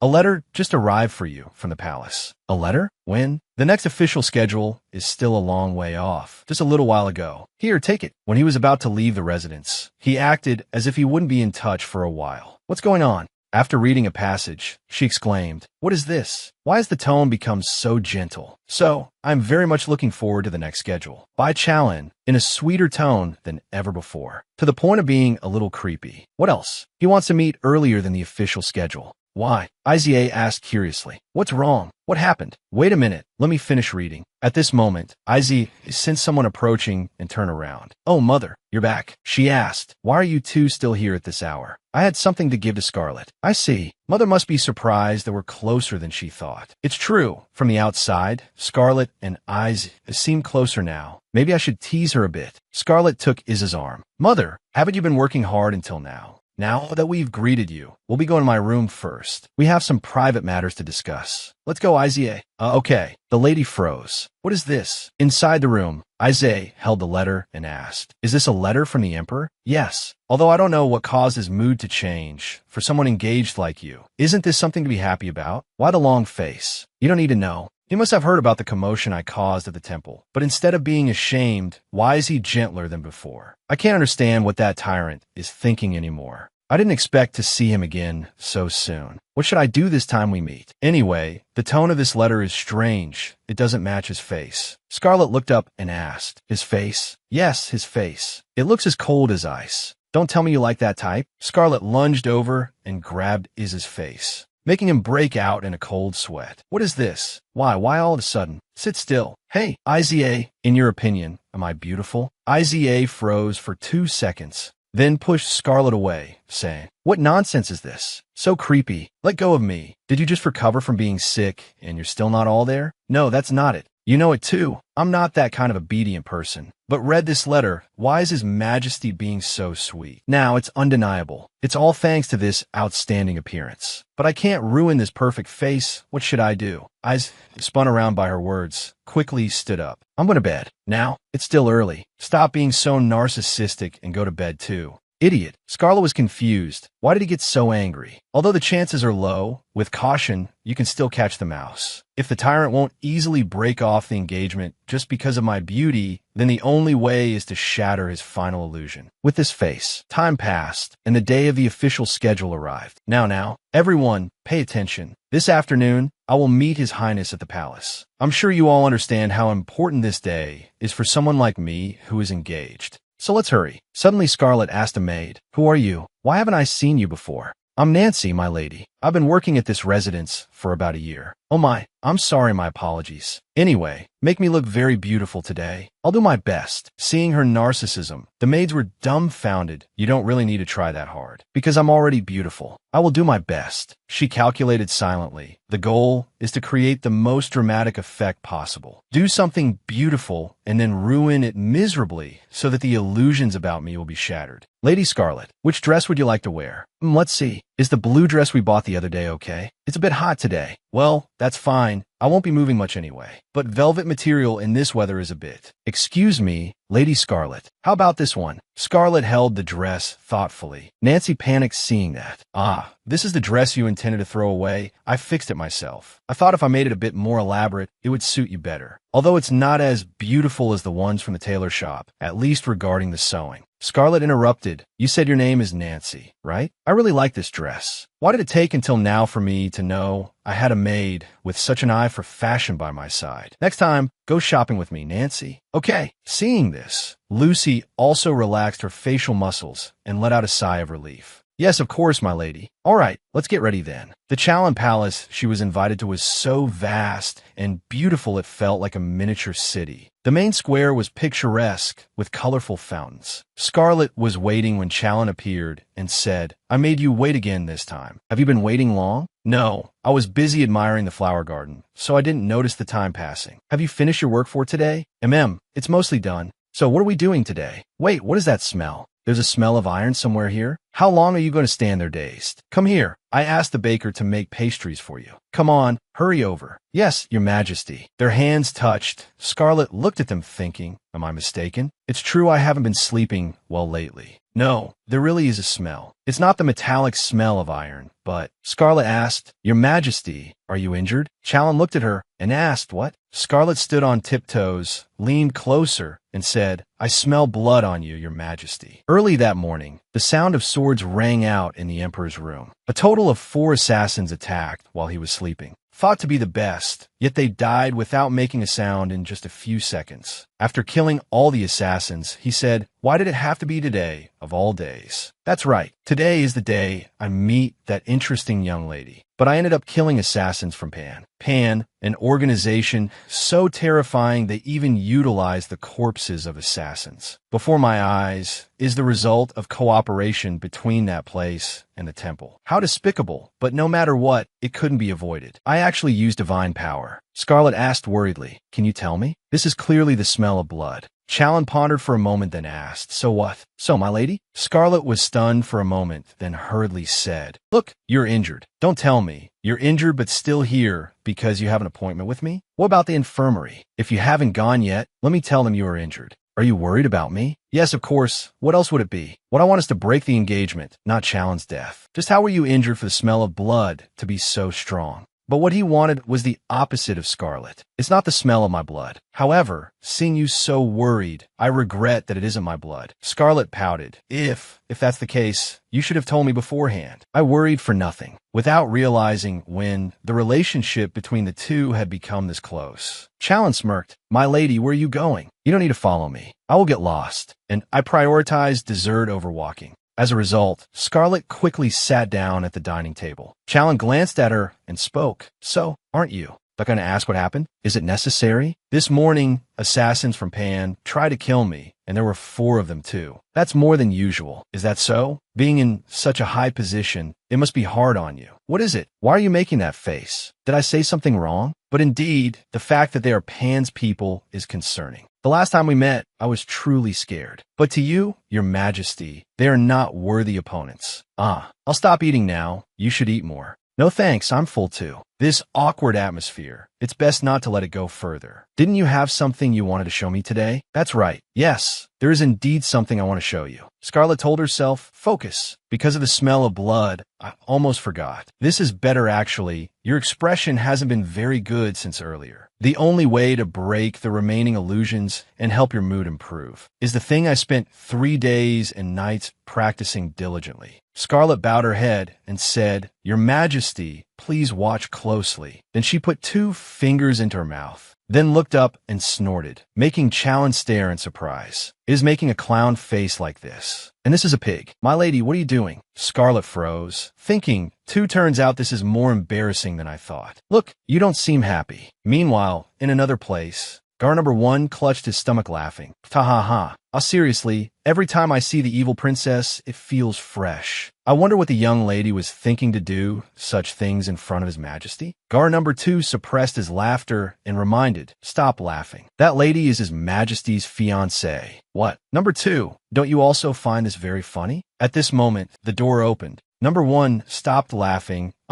Your Majesty, you're here? How do you find the official schedule today? Challen replied coldly. Skip it. Oh, you have finally thought it through, Your Majesty. But this is too sudden. Didn't you always look down on their actions? But, although Pan is an assassin organization, they have merit in a tradition existing since the founding of the nation. But why? That is not important. Prepare the army, so we can depart immediately. I understand. Then I will announce Your Majesty's schedule to the Prime Minister. No, I will not go. Yes. So you intend to stay at the palace? Challen remained silent and did not answer further. Number 1 smiled and said to number 2, Understood, Your Majesty. We understand your intention. We will handle it properly ourselves. Please do not worry. Then I leave it to you to handle. I will handle it immediately, Your Majesty. Number 2 asked in confusion, Hey, what are you doing? It's so obvious, yet you don't see it? He wants to wipe them out, but doesn't want to do it personally because he's afraid of getting the smell of blood on him. It's all because of that young lady. Anyway, His Majesty will eventually take action, but let's leave it like this for now. It's also the first time I've seen him this happy. Challen was walking when he thought of Scarlet's action back then. Only then did he laugh comfortably. On Scarlet's side, she was feeling ashamed. What clown face. Thinking back on it now, it's truly embarrassing.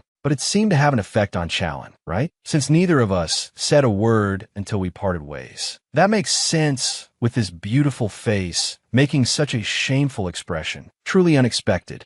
Forget it. Stop thinking. Let's hurry home to bathe, then have some snacks. Seeing her, Izier called out, Scarlet. Izier, you're out there again? He ran over breathlessly and pulled Scarlet. Don't go back to the mansion yet. Let's walk for a bit. What is it? I'm tired today. I just want to change clothes and rest. Gosh, you have that look on your face again. Only now did I realize the atmosphere in the mansion was somewhat different from usual. A creepy feeling as if something was about to happen. Izier said, The Duke has been drinking again. When the Duke drinks, it's not simply getting drunk. When drunk, he becomes aggressive and displays extraordinary strength. Let's go. Where are we going at this hour? Anywhere, as long as it's outside until the Duke falls asleep. Wait a minute. But if we leave, the servants will definitely. Scarlet grabbed Iz's hand tightly. He froze, sweating as he looked at her. Scarlet lowered her face and asked, Izier, since when? He avoided her gaze. What do you mean? Since when have you been beaten too? No, it's not. This is from horse riding last time. Liar. How could this wound be an accident? The Duke did it. Looking at the bruises on Iz's arm, she felt heart-wrenched.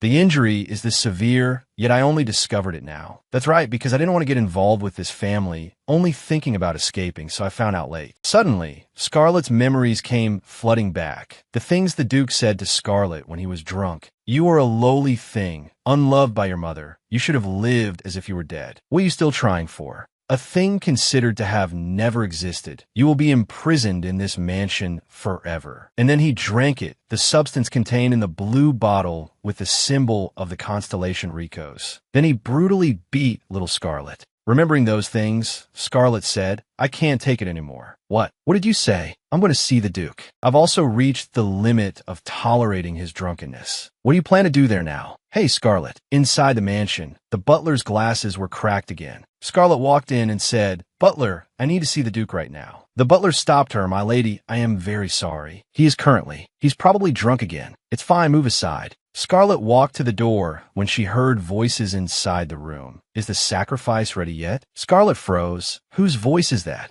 It is ready. Rastro's child has escaped. I thought we had lured the brat. The sacrifice has escaped. No problem. In Ackman, there is still a suitable child. You must have killed the one who ran away, right? It died in the most painful way possible. Like the Rastro, unless there is a direct blood relative by their side, there is no way to survive. So it must have died within the Amon territory. Yes, somewhere in Amon, a place near the monster forest. But if it died, where did its power go? There are no Rastro people left. Wait a moment, it will take some time to get here. Moreover, what about the adjudicator? Don't worry, the adjudicator Kaleo is about to be dealt with. What I need is a little time. A perfect plan has been laid out, just leave it to me. Very well. So what about Amon? That place has reached its end, hasn't it? Duke, that's right. I, the head of the family, will follow your will. Kaleo, Rastro, and Amon, the three families that inherited the power of the dead gods, are the very ones who created the demon seal they are now trying to break. Or rather, that power exists within them. Ironically, to break the demon seal, that very power is required. If there are no descendants to inherit it, the power will return to the nearest source. Right here, where the demon is sealed. All right, the next sacrifice is a person of Amon. A father sacrificing his son. How noble. The demon will be pleased. Make sure to prepare in time. The Duke replied with a sinister smile. Don't worry, I will prepare Iza Amon as the sacrifice. Scarlett stood outside the door, stunned. What is the Duke saying right now? Iza walked up and called out. Hey, Scarlett, what's wrong? She started and turned to look at Iza. Even his own biological son, Iza, will become a sacrifice for the dark mages. Afterward, she told Iza everything. I knew he planned to kill me, but I didn't expect him to not even spare you. He plans to kill me? Perhaps because I bear the mark of the heir? But why don't I remember anything? I thought he had given up, but now he's even sending assassins to find me. That damn bastard. Hey, Iza, why don't you run away from home? You're silly, Scarlett. This is the Amon Duke's residence. Escape? That is impossible for both you and me. We are both adults, and with that comes countless binding ties. If we don't eliminate those things, we will never be able to do anything. In that case, let's defeat those bastards together. Iza stiffened and repeated, defeat, right? If we dig into the weaknesses of the dark mages, who knows? We might find something? That's possible, right? Of course, we have to protect you first. For now, I must help you find a job, preferably in a place that can protect you. The next day, easier said than done. How do I help him get a job now? Scarlett sighed, then sat down and called out, Little ones, I'm here. Come on out, little ones. Suddenly, she looked up, staring blankly ahead. 3 elite little ones poked their heads out and asked, Can we come out? Is it you guys? You've grown so much. I didn't recognize you. Yes, because we ate a lot of delicious fruit. That's why we grew this big. You guys? Why did you come out there? Where are you going? The 3 little ones carried a gift to Scarlett. Yeah, take this, that fruit, in exchange for the delicious fruit you gave us. Scarlett laughed in amusement. What? Do we need to repay favors between us? Isn't this an offering? This is a fairy stone. Do you not need this? I do. Why wouldn't I? I need it very much. Actually, let me take back what I said about not needing to repay favors. Yes, taking it back. Give me the fairy stone. With this, getting a job for Iza won't be a problem. Bring more in the future, okay? Then give us lots of fruit, okay? We only eat things received from friends. Fruit in exchange for this. Yes, I'll give you as much as you want. Scarlet brought the fairy stone into the royal palace. Just one fairy stone like this could be exchanged for at least a plot of land. Since you're the emperor, I will specially gift you an additional 30 platinum coins. In exchange, please let Iza work for you. Iza is a talent. He passed the civil service exam with top honors without even attending the academy. I know, and within a week, Your Majesty, please order him to leave the residence and come to the palace to work. After that, until he says he is fine, please continue to arrange his work like that and keep him by your side. Additionally, I request protection for his life and safety. Challen looked at her for a moment and said, I agree 200. If it is necessary for the country, I can restore it within 2 days. Scarlet was skeptical. Is it that simple? Anyway, it is something that is enough just to possess, so I will accept all conditions. Don't worry, we won't make deals that are disadvantageous to either side. Why would we do that? I am the emperor after all. He turned his head and ordered Prime Minister. Yes, Your Majesty. Prepare a contract for me. Afterward, the two of them went for a walk together. Your Majesty, I heard a story. I heard there is a person named Santa Claus. Who is that? He is a kind person who gives gifts to good children once a year. Is he male or female? As far as I know, Santa Claus is male. So what? What does he have to do with anything? It's just that such a person exists. Is that so? That person named Santa. If he is real, I will exploit him to get gifts. Exploit. Exploit? That's right. Oh my, how can he say such scary words? No, how could I? Yes, but first we must know what the standard for good is. Anyway, if it's not an unrealistic standard, I would use them in the right place. That's right, but first we must understand what the standard of a good person is. Anyway, if it's not unrealistic standards, one doesn't have to worry about the value of the gift, no matter who it is. Ah, that's not a bad idea either. Challen glanced at her and smiled. But the thing is, if Santa Claus knew Your Majesty approached him with such evil intent, he would never want to work with you. Challen asked what? Sajarin said that he only likes good children. So it seems Your Majesty still needs to learn a bit more. What? Oh, wait a moment. Lately, I have been reading a very good book. It is Happiness is Near. I think this could be a prime example. Is this book interesting? Sure, you'll know as soon as you read it. Now, she smiled brightly. Yes, now. A moment later, Challen closed the book and said, It truly is an unremarkable romance novel. How can it be unremarkable? This male lead, isn't he too perfect, this guy? Scarlet frowned. You're calling him this guy too? Look, just reading through it, you can see this guy is a gentleman. Gentle, really? Look at this, both gentle and possessive. Truly a man, this young master, a night imp. He is very handsome. Most importantly, this book has a rare point found in other books. What is that? For example, the way of speaking. Challen was confused. Way of speaking? Marriage is an equal relationship between husband and wife, equal in the way of speaking. Not only treating each other with respect, but even the way of talking must show respect. Respect? That is the most important factor. If it is missing, there will definitely be negative impacts later. Therefore, happiness stems from respect. Challen stared blankly for a moment, then said, Does that mean that is the ideal type in the novel? The lover. Scarlet pondered what? Why is everything getting so tangled up? My lady, if I agree to grant one wish of yours, what would you wish for? A wish? To let me bring up the annulment so soon. He continued as a fiancé. Scarlet exhaled. Never mind then. Speaking of wishes. Suddenly she thought of something. I really am short-sighted. In that case, I have a wish. Your Majesty and I will be friends, okay? Challen paused and asked, Friends? No, exactly friends forever. Challen rubbed his head in exasperation, while Scarlet giggled. The wish is simple and useful, isn't it? Truly suitable for an engaged couple, right? He darkened his face and said, Not at all. He narrowed his eyes and said, That wish is beyond my ability. What? Challen turned and walked away. Being friends for life is not possible, but being friends now is possible. Friends now?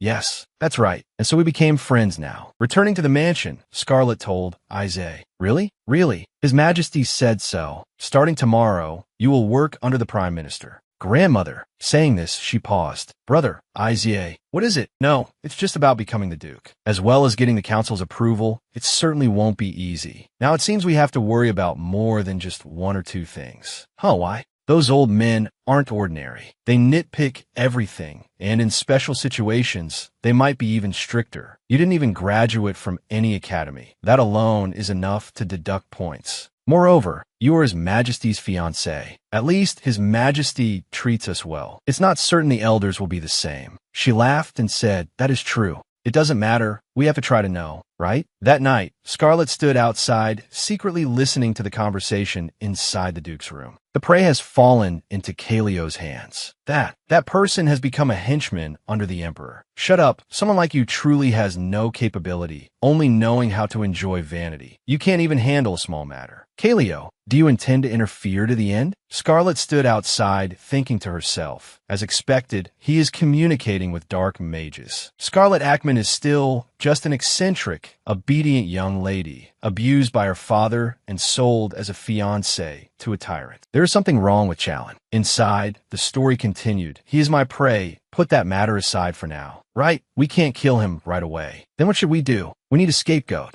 The immediate problem is that she's getting my way. Do they change targets? Even if we aren't satisfied with the gender, she still possesses Ackman blood. She will fulfill the role of a sacrifice. That makes sense. Then I have a good idea. Do you know anyone named Baxa? Bachon. I don't remember seeing this person in the original novel. Who is that? The last priest among those who fled? That's right. He is posing as a healer, but he is a genuine priest. Correct. That is true. But didn't I steal his 2 artifacts? Are they worthless now? Fortunately, I can still use them. The artifacts I possess have the ability to put gods to sleep and imprison them. The body falls into slumber, but the soul remains trapped in limbo. And if they want to use power to escape that confinement, it is impossible, right? Of course, it is impossible. Rachel's luck and Callier's powerful judgment are not enough. Only Ackman's foresight is strong enough to escape. Hearing you speak, I can guess you have become a successor. That is correct. Since the demon god was sealed, isn't the use of power limited? So I stole artifacts of intermediate gods that can be used. That is the only way to defeat the power of the 3 dead gods. But your case is different. You have a certain connection with demons. Are you talking about me? That doesn't mean you can break the demon seal. Only by gathering the power of the 3 dead gods can the demon seal be broken. Even we, who have walked this path for decades, are not certain we can do it. Yes, that is true. Therefore, we will take advantage of this point. Scarlet Ackman has the family crest that Duke Ackman could not obtain. So if we imprison the owner of that symbol, you won't have to worry about the position of the family head being usurped. Right, Duke? Yes,